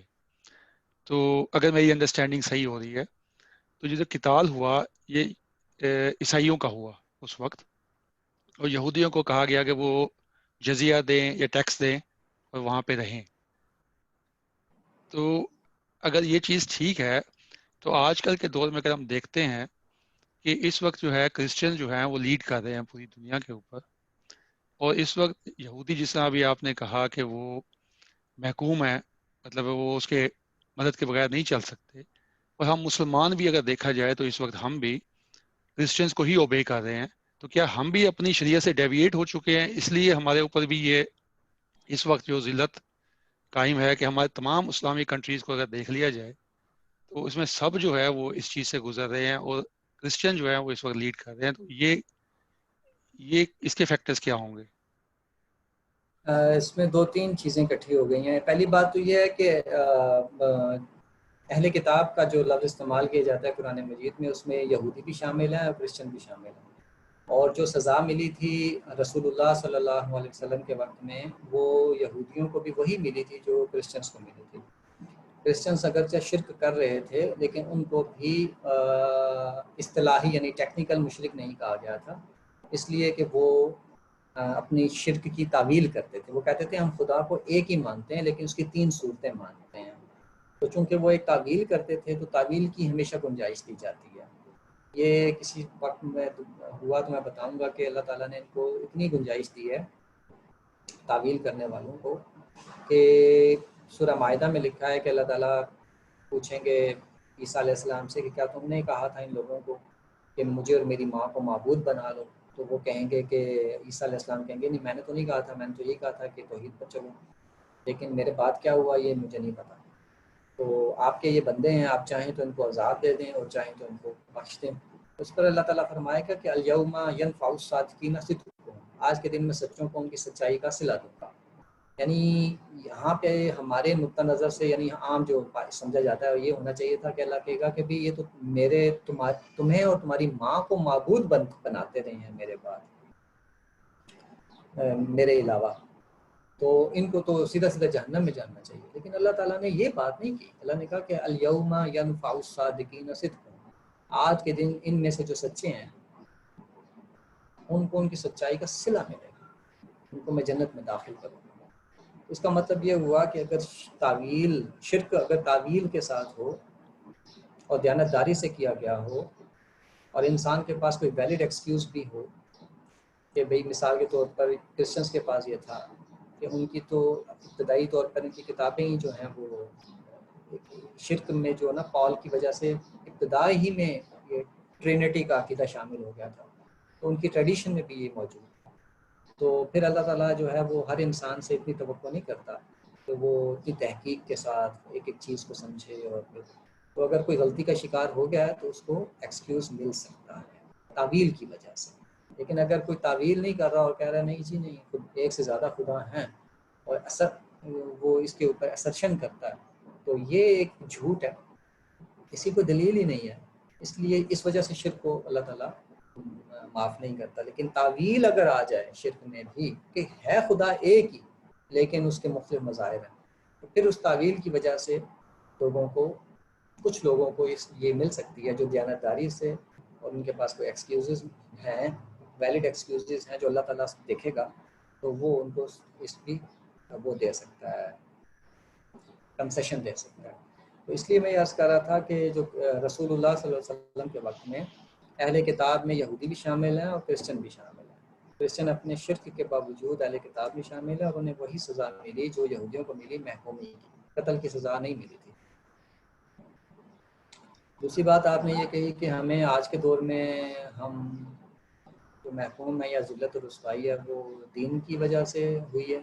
تو یہاں پر بھی دو مسئلے ہیں. ایک ہے کہ ہمارے ہاں ابھی ذریت ابراہیم ابھی بھی موجود ہے, بنی اسرائیل کی شکل میں, بنی اسماعیل کی شکل میں موجود ہے, اور عام مسلمان یہ بھی موجود ہے. تو جو میں اپنی انڈرسٹینڈنگ ہے وہ آپ کو بتا دیتا ہوں. بنی اسرائیل اور بنی اسماعیل کے ساتھ خدا کا وہ معاملہ ہے کہ اگر وہ ٹھیک طریقے سے دین پر چلیں گے, عمل بھی کریں گے, اور پھر دین کی تبلیغ اور شہادت حق, شہادت کا فریضہ انجام دیں گے, اصل میں یہ ہے, تو وہ پھر سرفرازی پائیں گے, ورنہ نہیں پائیں گے. تو بنی اسرائیل نے تو بالکل ہی آؤٹ ہو گئے نا, انہوں نے تو وہ تو مستقل چل رہے ہیں, ڈینائل میں چل رہے ہیں, اس لیے ان کا معاملہ تو ہو گیا محکومی کا.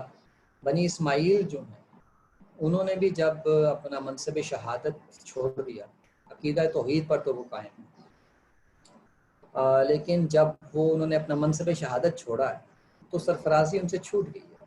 تو دنیا کی سرفرازی اب ان کے پاس نہیں.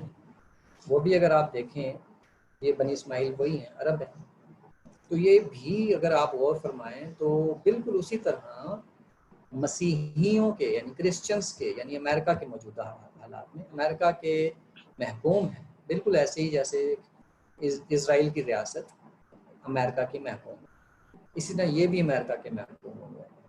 تو ان کے اوپر بھی وہی عذاب مسلط ہوا ہے محکومی کا جو ان کے اوپر ہوا ہے. فرق ہے کہ یہ چونکہ توحید کے اوپر قائم ہیں, رسول کو مانتے ہیں, نماز کرتے ہیں, خدا کے حج کی انہوں نے بڑا مینٹین کر کے رکھا ہوا ہے, لیکن منصب شہادت صحیح طرح ادا نہیں کر رہے, تو محکومی کا شکار ہیں یہ بھی. تیسرا جو پورشن ہے وہ عام مسلمانوں کا. تو عام مسلمانوں کا قانون اس سے الگ ہے. یہ قومی سطح کا معاملہ ہے, یعنی کوئی قوم وائبرنٹ ہو جاتی ہے, اس کے اندر سپارک آ جاتا ہے تو کوئی قوم اوپر اٹھ جاتی ہے, اور اگر نہیں آتا تو کوئی قوم نیچے بیٹھ جاتی ہے. چنانچہ یہ جو ہمارے عام مسلمان ممالک ہیں یہ مشرقی ممالک ہیں. ایک زمانے میں ان کے اندر وہ سپارک اٹھا تھا جو کہ قوموں میں اٹھتا ہوتا ہے, جو میں نے پچھلی دفعہ بتایا تھا کہ ایسے یونانیوں میں اٹھا تھا, رومیوں میں اٹھا تھا, ترکوں میں اٹھا تھا. تو وہ سپارک اٹھا تھا تو یہ اوپر آ گئے تھے. اب یہ سپارک ان کے اندر بند ہو گیا ہے, تو یہ اپنی قومی حیثیت میں ایک سلیپنگ پیریڈ میں گزر رہے ہیں. اس وجہ سے یہ ذلت کا یا آپ کہہ لیں کہ زوال کا شکار ہیں, کہ یہ اپنا ٹائم گزار چکے ہیں, تو اب یہ بالکل وہ ہو گئے ہیں. اگر آپ غور کریں تو ان مشرقی ممالک میں جتنے غیر مسلم ممالک ہیں ان کا بھی یہی حال ہے, مختلف نہیں ہے, کیونکہ قومی سطح کا معاملہ ہے, یہ مذہب کا معاملہ نہیں ہے. چنانچہ انڈیا کے سوسائٹی کا وہی حال ہے جہاں میجورٹی ہندوؤں اور سکھوں کی ہے, مسلمان کم ہے اس لحاظ سے. وہاں پہ جو وہی حال ہے انڈیا کا سماجی سطح پر جو پاکستان کا ہے. اچھا, اس میں سے آپ ملیشیا کو اگر غور کریں تو ملیشیا نے محنت کی ہے تو اس کا حال بہتر ہو گیا. تو یعنی کہ قومی سطح کا یہ معاملہ ہے, مذہب کا معاملہ نہیں ہے کہ ہم چونکہ مذہب سے دور ہوئے ہیں اس لیے ذلت کا شکار ہے.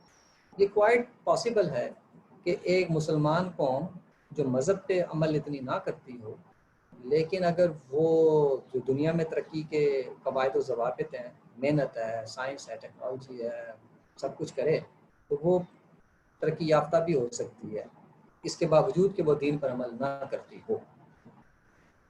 مثال کے طور پر آج چائنا مسلمان ہو جائے تو چائنا چونکہ اس کے اندر ایک سپارک آیا ہوا ہے قومی سطح پہ, وہ اس وقت انرجی میں انرجیٹک ہوئے ہیں, تو اگر چائنا مسلمان ہو جائے گا تو وہ ترقی یافتہ ہی رہے گا, وہ ترقی ہی کرتا چلا جائے گا. کسی نہ اور کسی قوم کی مثال آپ جاپان کی لے لیں, اور کسی قوم کی مثال لے لیں جس میں اس وقت سپارک آیا ہوا ہے, وہ اگر مسلمان بھی ہو جاتی ہے تو ترقی پائے گی, اگر وہ برے کام کرتی ہے تب بھی ترقی پا لے گی.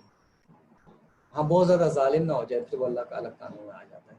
تو یہ مطلب یہ قومی سطح کا معاملہ ہے, مذہب کا معاملہ نہیں ہے. کوئی قوم اوپر آتی ہے, کوئی قوم نیچے جاتی ہے, تو یہ قومی سطح کے مسائل ہیں, اس کا مذہب سے تعلق نہیں ہے. لیکن بنی اسرائیل اور بنی اسماعیل کا تعلق مذہب سے. جی تھینک یو سر.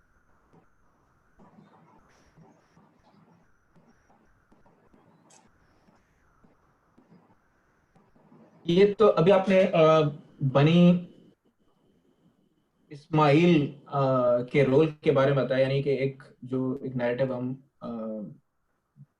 جو سنتے ہیں وہ یہ ہے کہ جو بنی اسرائیل کے پاس ایک جو آلموسٹ امامت کی یا اتمام الحجت کی جو ایک ذمہ داری ان کے پاس تھی ایز اے قوم، اور بعد میں ہینڈ آف ہوا اور یا لے کے ان سے جو اللہ تعالیٰ نے بنی اسماعیل کو دے دیا.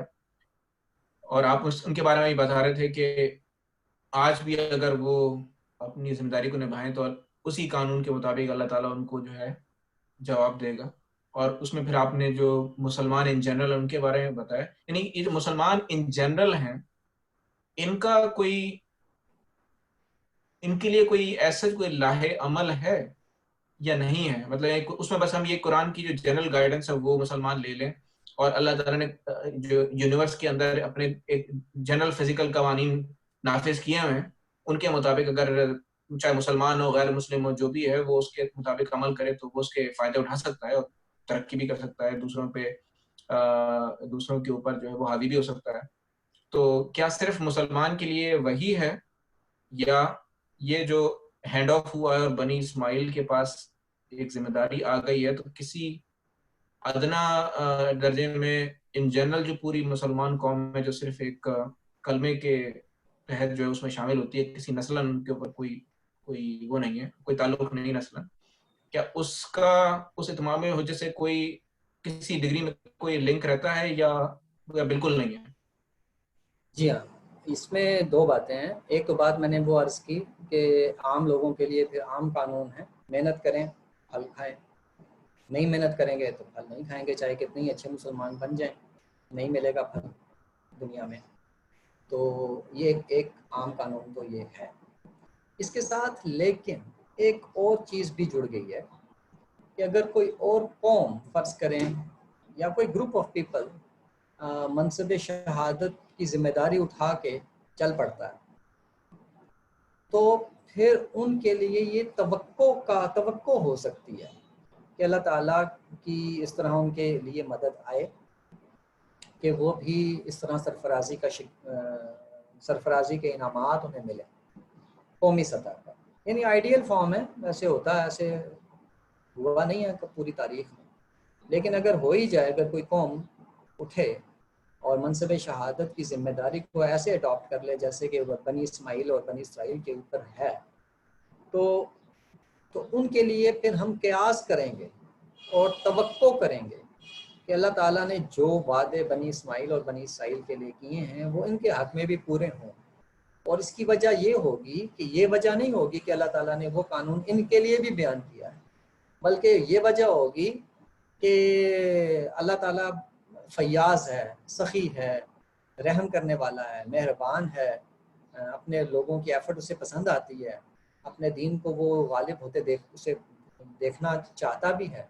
تو یعنی ان باتوں سے نا ہم ان امکانات کو ریئلائز کرنے کی کوشش کریں گے کہ یہ ممکن ہے کہ کوئی قوم اگر اس منصب کو اٹھا لیتی ہے تو بنی اسرائیل اور بنی اسماعیل کے حق میں کیے گئے وعدے ان کے لیے بھی پورا ہونا متوقع ہے، نہ کہ یقینی نہیں ہوں گے، متوقع ہوں گے. یہ بات کہی جاتی ہے. ٹھیک ہے، یہ تو ایک طریقے سے وہی جنرل قانون کی بات ہو رہی لگتا ہے اس سے، یعنی آپ اس کو آپ فزیکل لا جو ہیں وہ دنیا کے اس کے سینس میں لے لیں یا اخلاقی لاز ہیں دونوں کے سینس میں لے لیں، تو جو دونوں کے اندر جو ہے وہ آگے بڑھیں گے تو وہ اس کے اندر ایک طریقے سے ان کو انڈائریکٹ مدد تو ملے گی ہی ملے گی. جی انڈائریکٹ مدد مل سکتی ہے، لیکن یہ دیکھیے نا اخلاقی طور پہ اچھا ہونے کا یہ مطلب نہیں ہے کہ آپ کو پراسپیرٹی بھی ملے، دنیاوی جو کامیابی ہیں وہ بھی ملے. یہ ممکن ہے ایک قوم بہت اچھی ہو لیکن سائنس ٹیکنالوجی وغیرہ میں اس کی توجہ ہی نہ ہو، اس کو تو نہیں ملے گی نا پراسپیرٹی. ٹھیک ہے، یہ بات بھی صحیح ہے، یہ بات بھی ٹھیک ہے. سر میرا ایک کوشچن میں کوشش کرتا ہوں ایکسپلین کرنے کی، اگر تھوڑا لمبا ہو جائے تو. جیسے ابھی ہم اس ٹاپک پہ اتمام حجت پہ بات کر رہے ہیں تو غامدی صاحب کا نقطہ نظر باقی علماء سے بہت ڈیفرنٹ ہے. میں ایک as a normal human being جو کہ جس کا نہ عربی کا کچھ زیادہ نالج ہے نہ قرآن کی زیادہ سمجھ ہے، لیکن کچھ نہ کچھ چلیں بیسک انفارمیشن موجود ہے. میری زیادہ جو ایجوکیشن ہے وہ دنیاوی ہے، سو سائنس ریلیٹڈ. لیکن اگر میں سمجھ سکتا ہوں کچھ جو دلائل دیے جا رہے ہیں یا جو کتابیں جو لیکچر سنے ہیں یا جو کتابیں پڑھی ہیں، اس سے اگر میں غامدی صاحب کے فہم کو سمجھ کے اگر میں یہ سمجھ رہا ہوں کہ یہ بات زیادہ دل کو لگ رہی، کیونکہ یہ بہت بڑا مسئلہ ہے اس وقت. موسٹ جو ہماری میجورٹی ہے وہ اس نقطہ نظر پہ نہیں ہے. وہ ان کا نقطہ نظر فار ایگزامپل ڈاکٹر اسرار جیسے ہیں اگر اس وقت کے لحاظ سے دیکھیں، یا اور جتنے بھی علماء موجود ہیں، ان کا نقطہ نظر ٹوٹلی ڈفرینٹ ہے اس کے لحاظ سے. تو یہ کیسے ممکن ہے کہ اگر میرے جیسا بندہ اس کو یہ بات یہ سمجھ آ رہی ہے کہ یہ غامدی صاحب جو بات کہہ رہے ہیں وہ ٹھیک ہے، اور باقی اتنے سارے علماء بالکل اس کے اگینسٹ ہیں، یہ کیسے پاسبل ہو رہا ہے؟ کیونکہ میں تو جج نہیں کر سکتا ان دونوں. آبویسلی جو جہاں پہ میں کھڑا ہوں وہاں سے میں دیکھتا ہوں تو ان دونوں ان علماء کا ہر لحاظ سے علم میرے سے زیادہ ہے، عربی کی سمجھ میرے سے زیادہ ہے، قرآن کا فہم میرے سے زیادہ ہے. تو میں کس بیس پہ ڈیسائیڈ کروں گا؟ تھوڑا سا کنفیوژن ہے، میں ایکسپلین کر سکوں. دیکھیے، میجورٹی کا ایک طرف ہونا یہ ہمیشہ انسانوں کو بڑا اوور ویلمنگ لگتا ہے، لیکن حقیقت یہ ہے کہ میجورٹی اکثر غلط ہوتی ہے. یہ شاید میں دعویٰ آپ کو میرا بڑا لگ رہا ہوگا، لیکن یہ دعویٰ میرا غلط نہیں. آپ اگر تاریخ پڑھ کے دیکھیں گے تو آپ کو معلوم ہوگا کہ تاریخ میں جو جمہور ہوتے ہیں وہ اکثر بڑی بڑی باتوں میں غلط پوزیشن پہ کھڑے ہو جاتے ہیں، اور پھر وقت کے ساتھ انہیں اپنی غلطی کا احساس ہوتا ہے اور وہ پھر ٹھیک ہوتا ہے.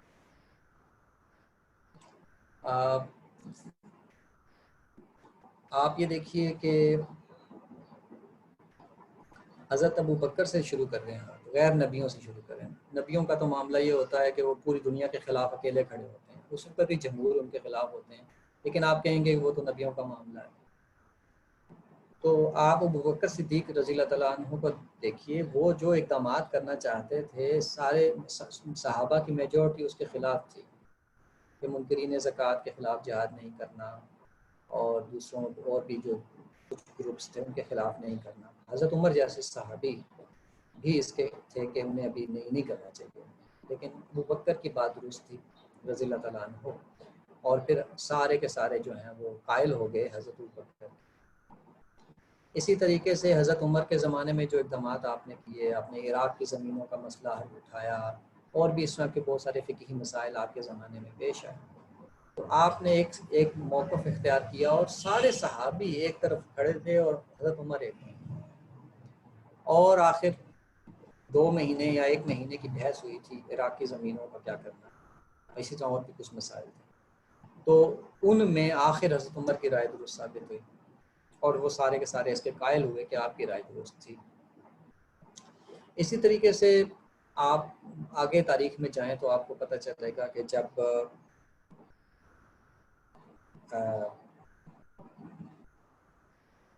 ہمارے تمام کے تمام علماء، یعنی کہ 1-2 نہیں، تمام کے تمام علماء اس کے خلاف تھے کہ فلسفہ اور جو علم کلام ہے یہ حرام ہے، یعنی کہ چھوٹا موٹا حرام ہے، سیدھا سیدھا. ان کے ساتھ اشتغال رکھنے والا، ان کو پڑھنے والا ملحد ہے یا زندیق ہے، اور وہ واجب القتل ہے، یعنی یہاں تک فتوے انہوں نے دیے. اور یہ چھوٹے موٹے علماء نے نہیں دیے تھے، امام شافعی نے دیے تھے، امام احمد بن حنبل نے دیے تھے، امام سفیان ثوری نے دیے تھے، اور اس زمانے کے اور جو بڑے بڑے لوگ تھے انہوں نے ہی فتوے دیے ہوئے تھے کہ فلسفہ اور علم کلام پڑھنا حرام ہے. ان کے ساتھ پڑھنے والا، ان کے ساتھ دلچسپی رکھنے والا زندیق ہے یا ملحد ہے یا کافر ہے، اور ان کو کوڑے لگائے جائیں، کوئی کہتا تھا ان کو قتل کیا جائے. پھر وہ حال ہوا کہ تمام کے تمام جمہور جو ہیں انہوں نے فلسفہ، اور پھر قتل بھی کرائے. بہت سارے میں نے اکٹھے کیے ہیں وہ سارے لوگ کہ کتنے لوگوں کو انہوں نے قتل کرایا، اس میں بہت سارے تعداد ہے جو انہوں نے قتل کرایا. اس کے بعد سارے کے سارے جمہور فقہا علم کلام میں اشعری علم کلام کے معتقد ہو گئے، اور اشعری علم کلام کا اتنا زیادہ انہوں نے اکٹھا وہ کر لیا، اس کے اوپر اتنا عقیدہ ہو گیا ان کا کہ پھر اشعری علم کلام کے خلاف بولنے والوں کو قتل کرنے کا فتویٰ دے دیا جاتا تھا. چنانچہ شیخ الاشراق بہت بڑے فلسفی تھے، ان کو قتل کیا انہوں نے. اسی طرح امام غزالی جو کہ اشعری علم کلام کے حامل تھے، لیکن اشعری علم کلام سے تھوڑا اختلاف کر لیا تھا انہوں نے کہ فلاں فلاں مسئلہ ان کا غلط ہے. اس پر امام غزالی کے اوپر گمراہی کے فتوے لگے، اور یہ ایک دو نے نہیں لگائے تھے، پورے جمہور نے لگائے. امام غزالی ان سے بچنے کے لیے اپنے علاقے میں جا کے چھپ کے بیٹھ گئے تھے. انہوں نے ان کو وہاں سے نکال کے بادشاہ کے دربار میں پہنچا دیا، اور بادشاہ سے کہا وہ قید کر دو کہ اشعری علم کلام کے فلاں فلاں مسئلے سے، علم کلام یعنی کوئی اس کی تک ہی نہیں ہے آج ہمارے لیے اس کی کوئی ویلیو ہی نہیں ہے، لیکن علم کلام سے اختلاف رکھنے پر امام غزالی کو جیل میں ڈلوانا چاہ رہے تھے. وہ تو شکر ہوا کہ بادشاہ ان کا موقف ہو گیا اور بادشاہ نے ان کو چھوڑ دیا. ابن تیمیہ وہ بھی انہوں نے الرد علی المنطقیین لکھ دیا، انہوں نے منطقیوں کا رد لکھ دیا. تو منطقی اس زمانے میں چھائے ہوئے تھے، تو چنانچہ انہوں نے امام ابن تیمیہ کو جیل میں بند کرا دیا. 14 دفعہ تقریباً وہ جیل میں بند ہوئے اور آخر جیل میں ہی فوت ہوئے. اسی طریقے سے امام ابن حزم، انہوں نے اپنے زمانے کے کچھ علماء سے اختلاف کر لیا، تو جمہور سارے کے سارے ان کے خلاف ہو گئے. اور پھر دوسری بات میں بتاؤں کہ پھر وہ سب کے سب نے ابن تیمیہ کی بات مان لی بعد کے زمانے والوں نے کہ ابن تیمیہ صحیح تھے. پھر اس بات کے سب نے امام غزالی کی بات مان لی کہ ہاں امام غزالی درست تھے، اس زمانے کے جمہور غلط تھے. تو امام ابن حزم کے ساتھ بھی یہی انہوں نے کیا، ان کو ان کے وطن سے نکلوا دیا اور وہ جلا وطنی میں صحرا میں فوت ہوئے. اور آج سارے ان کو امام ابن حزم مانتے ہیں، اور وہ سب فرقوں کے امام ہیں، سب ان کو مطلب ہے کہ اپنا ایک بڑا امام مانتے ہیں. جو ان کو فالو نہیں بھی کرتے وہ بھی مانتے ہیں کہ بہت بڑے امام تھے، لیکن اپنے زمانے میں جمہور نے ان کو ان کے وطن سے نکلوا دیا اور وہ صحرا میں جلا وطنی کی حالت میں. ابن رشد کے ساتھ بھی یہی ہوا. تو جتنے بھی آپ بڑے بڑے نام لیں نا، جو بڑے بڑے نام ہیں، جمہور ان کے ہمیشہ ہی، یعنی کہ ایک ایکسیپشن نہیں ہے پوری تاریخ میں کہ جمہور نے کسی کو چھوڑ دیا، سب ہی اس کے خلاف ہوئے. اور پھر سب نے آخر میں ان کی بات مان لی، بعد والوں نے ان کی بات مان لی. پھر ان کے خلاف کوئی ہوا تو پھر وہ سارے ان کے خلاف ہو گئے، پھر بعد میں اس کی بھی بات دوسروں نے مان لی. یہ سلسلہ ہے پوری تاریخ کا، ایک ہی پیٹرن ہے، کہیں کوئی چینج نہیں آتا. جس طرح رسولوں کا ایک ہی پیٹرن ہے نا کہ وہ آئے لوگوں کو دعوت دی، لوگوں نے انکار کیا، عذاب آ گیا. جیسا ایک ہی پیٹرن وہ ہے، ویسا ہی تاریخ کا یہ ایک ہی پیٹرن ہے کہ جب بھی کوئی بڑا آدمی کھڑا ہوا، اس نے کوئی نئی بات کی، نئی بات ہوتی نہیں ہے، ڈسکور کی جاتی ہے، موجود ہوتی ہے لیکن وہ ڈسکور کر لیتا ہے کہ یہ ہے اور میں آج پہلی دفعہ بتا رہا ہوں لیکن یہ پہلے سے تھی. تو وہ اس کو چیلنج کر دیتے ہیں لوگ، اور وہ پھر اس کو یا تو مروا دیتے ہیں یا جیل میں ڈلوا دیتے ہیں یا جلا وطن کرا دیتے ہیں. یہ ایک ہی پیٹرن چل رہا ہے. تو جمہور بالکل کوئی دلیل نہیں ہے. یہ اپنے ذہن سے آپ اگر نکال دیں تو بہت اچھا ہوگا کہ جمہور کوئی دلیل نہیں ہے، جمہور کی تعداد کوئی دلیل نہیں ہے. دلیل صرف اور صرف دلیل ہے، یعنی دلیل جو ہے وہ آرگیومنٹ ہے. آرگیومنٹ قرآن اور حدیث پر مبنی ہے. آپ کے سامنے آیتیں ہیں، آپ کے سامنے حدیثیں ہیں، تو آپ اس کو انالیسس کریں. یہ تو بوجھ آپ کے پڑے گا، یا تو آپ اس ساری علمی فکری چیزوں سے نکل جائیں، عام آدمی کی زندگی گزاریں جیسے لوگ گزارتے ہیں. لیکن اگر آپ اس علمی میدان میں کسی بھی سطح پر آ جاتے ہیں تو پھر آپ کو ہر کسی نہ کسی جس درجے پر بھی آپ ہیں اس درجے میں آپ کو انالیسس کرنا پڑے گا. اور انالیسس نمبر آف پیپل یا نمبر آف اسکالرس کے اوپر نہیں کرنا ہوگا، دلائل کی بنیاد پہ کرنا ہوگا. تو دلائل کی بنیاد پہ آپ اپنے لیول کے حساب سے انالیسس پہ مجبور ہیں، یہ ذمہ داری ہے آپ کی. اور پھر اس کے دلائل کی بنیاد پہ آپ اپنا فیصلہ کریں کہ ڈاکٹر اسرار صاحب صحیح کہتے ہیں، مولانا مودودی صاحب صحیح فرماتے ہیں. مولانا مودودی صاحب بھی یہی کچھ ہوا ہے، آپ کو پتہ ہی ہے. آج ساری دنیا ان کو مانتی ہے، ایک زمانے میں سب سے بڑے خطا کار عالم وہی تھے. تو اسی طریقے سے آپ کو انالیسس کر کے ایک نتیجہ نکالنا پڑے گا. وہ نتیجہ بھی غلط ہو سکتا ہے لیکن آپ کے اوپر اپنے فہم کے اوپر چلنے کی ذمہ داری ہے، جو بغیر انالیسس کے ناممکن ہے. اور اس میں اسکالرس کی تعداد کوئی اہمیت نہیں رکھتی. جی بالکل مطلب سوری اسی کے ساتھ یہ بات میری سمجھ میں آ گئی. اسی بیس پہ میں اس لیکچر میں بھی موجود ہوں کہ فہم کی بیس پہ بات صرف یہ تھی کہ جب فیصلہ ہوگا، کیونکہ ایٹ دا اینڈ میں نے اپنا حساب خود دینا ہے، جب فیصلہ ہوگا تو پھر وہ اسی بیس پہ ہوگا کہ میں نے اپنے آنیسٹلی اپنے فہم کے مطابق جو صحیح سمجھا اس کو فالو کیا. کنفیوژن صرف اسی لیے آ رہی ہے کہ اگر میں مطلب لمیٹڈ نالج کے باعث اور جتنا میرے پاس ٹائم ہوتا ہے اس میں کوشش کر کے ایفرٹ کر کے جو مجھے سمجھ آ رہی ہے میں اس کو فالو کرنے کی چیز کر رہا ہوں. صرف کنفیوژن اس لیے ہوتی ہے کہ جن لوگوں نے اپنی زندگیاں صرف اسی کام پہ لگا دی، ان کو یہ سمپل سی چیز جو مجھے اگر 2 گھنٹے پڑھنے کے بعد یا 10 گھنٹے یا 2 سال لگانے کے بعد سمجھ آ گئی، وہ ان کو پوری زندگیاں لگانے کے بعد اس کے بالکل ایک تو ہوتا ہے نا تھوڑا سا ڈفرینٹ 180 ڈگری پہ وہ ڈفرینٹ کنفیوز کرتا ہے کہ ٹوٹلی ہی ڈفرینٹ ہے اس پوائنٹ آف ویو سے. اس کی وجہ اگر آپ ایک وجہ تو میں نے بات کی ہے، دوسری وجہ اس کی یہ ہے کہ قرآن مجید کی جو لینگویج ہے، جو زبان ہے، اس کو منطقی اسلوب میں سمجھنے کی کوشش کی گئی ہے. یہ پرابلم بہت شروع میں پیش آ گئی تھی کہ قرآن مجید کی لینگویج کو عام زندہ لینگویج کی بجائے ایک خاص منطقی اسلوب میں سمجھنے کی کوشش کی جاتی تھی. مثال تو آپ کو آج یہ باتیں عجیب لگیں گی، لیکن یہ ایک زمانے کا ٹرینڈ تھا کہ شے کا مطلب کیا ہے. تو وہ کہتے تھے شے کا مطلب وہ ہے کہ جس کی طرف اشارہ کیا جا سکے وہ شے ہوتی ہے. تو پھر کل شے کا مطلب کیا ہوگا؟ تو کل شے کا مطلب ہے ہر وہ چیز جس سے اشارہ کیا جا سکے. تو اس کا مطلب ہے کہ اللہ تعالیٰ ان اللہ کا کیا ہے مشہور آیت ہے جو قرآن کی کہ اللہ ہر چیز پر قادر ہے. ان اللہ علی کل شیء قدیر. ان اللہ علی کل شیء قدیر. تو اللہ ہر چیز پر قادر ہے. تو پھر وہ ہر چیز اس سے اشارہ کیا جا سکے اس پہ قادر ہے. اچھا تو پھر وہ اس آیت کا کیا مطلب ہوگا؟ تو پھر کیا خدا خود بھی اس شے میں شامل ہے کیونکہ اس کو اس کی طرف اشارہ کیا جا سکتا؟ اچھا وہ خود بھی خدا اس میں شامل ہے، تو پھر تدمر کل امر، وہ قرآن کی آیت ہے تدمر کل شیء. اللہ تعالیٰ نے جو ہوا بھیجی تو اس نے ہر چیز کو تباہ کر دیا، تو اس میں خدا بھی شامل ہے جس کو تباہ کر دیا. اس قسم کی جو منطقیانہ قسم کے لینگویج کو جب بنا لیا گیا تو وہ پھر لینگویج ناقابل فہم ہو گئی.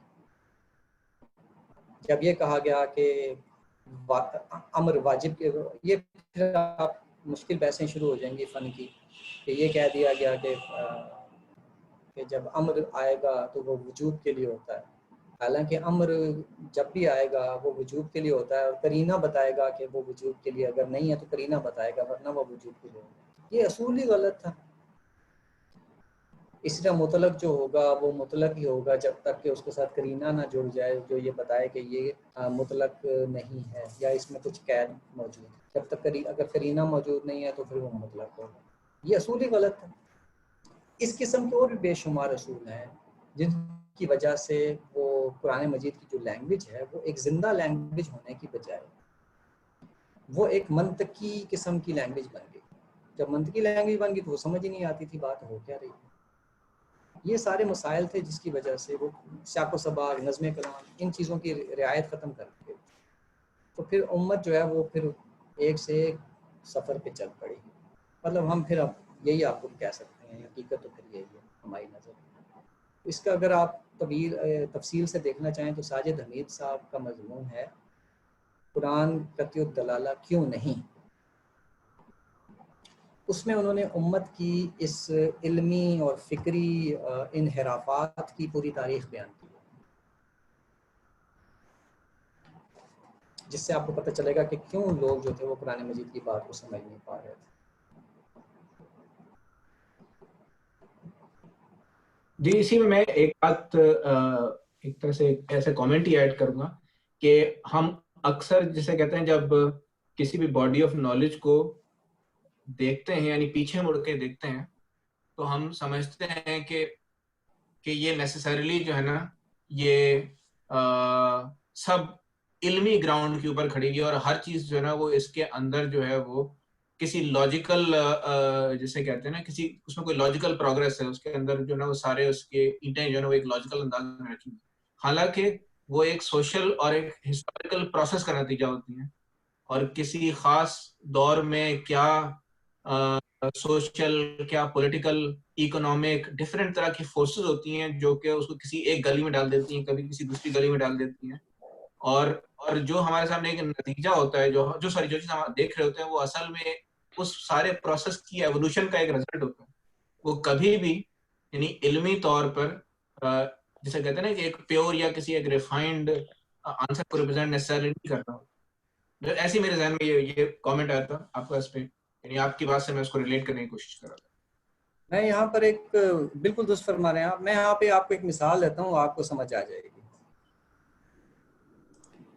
تمام علماء کا یہ متفقہ فیصلہ تھا، یہ ڈاکٹر مبشر حسین صاحب نے ایک استفتاء پیش کیا تھا اسکالرز کی محفل میں. اس میں انہوں نے یہ لکھا کہ تمام سنی مذاہب اربعہ کے فقہا کی متفقہ رائے میں غیر مسلم قرآن مجید کو چھو نہیں سکتے، اور یہ واجب ہے کہ قرآن سے انہیں دور رکھا جائے. اور اس کی 2 وجوہات اور دلیلیں پیش کی گئی ہیں. ایک یہ کہ غیر مسلم حکماً نجس قرار دیے گئے ہیں، اس لیے وہ مستقل عدم طہارت کی حالت میں ہونے کی وجہ سے قرآن کو چھو نہیں سکتے. اچھا جی، دوسری بات یہ فرماتے ہیں کہ رسول اللہ صلی اللہ علیہ وسلم نے دشمن کے علاقے میں قرآن مجید لے جانے سے منع کیا ہے کہ کہیں غیر مسلم قرآن کی بے ادبی نہ کریں. یہ مسلم شریف کی حدیث نمبر 4947 ہے. اس حدیث کی روح سے مذاہب اربعہ نے یعنی کہ متفقہ طور پر یہ موقف اختیار کیا کہ غیر مسلم علاقے میں اگر لشکر کشی کی جائے تو لشکر اگر کمزور ہو اور اس کے مغلوب ہونے کا خطرہ ہو تو پھر وہ اپنے ساتھ قرآن لے کر نہ چاہیں، لیکن لشکر طاقتور ہو تو پھر وہ قرآن لے کے جا سکتے ہیں. لیکن اگر غیر مسلم قوم ملک سے معاہدہ امن ہو تو پھر بھی ان کے علاقے میں قرآن لے کے جایا جا سکتا ہے، لیکن قرآن مسلمانوں کے ہاتھ میں رہنا چاہیے. غیر مسلم کے ہاتھ میں قرآن مجید کی فروخت بھی حرام ہے، کیونکہ غیر مسلم سے خدشہ ہے کہ وہ قرآن کی اہانت کرے گا. اس لیے غیر مسلم کو قرآن تحفے میں دینا یا وقف اور وصیت میں اسے دینا بھی حرام ہے. بلکہ اس سے آگے یہ بھی کہا گیا ہے کہ پڑھنے کے لیے بھی غیر مسلم کو قرآن عاریتاً بھی نہیں دیا جا سکتا. بلکہ علامہ رملی نے یہ کہا کہ غیر مسلم کو قرآن ادھار پڑھنے کے لیے دیا جا سکتا ہے، اگرچہ یہ حرام ہی ہے. مالکی فقہا کا اس معاملے میں موقف سب سے سخت ہے. وہ کہتے ہیں کہ لشکر اسلام کا طاقتور ہو تو پھر بھی قرآن غیر مسلم ملک علاقے میں لے جانا حرام ہے. بلکہ اگر کوئی غیر مسلم پڑھنے اور غور و فکر کرنے کے لیے قرآن مانگے تو تب بھی انہیں قرآن نہیں دیا جا سکتا، بس ایک آیت لکھ کر بھیجی جا سکتی.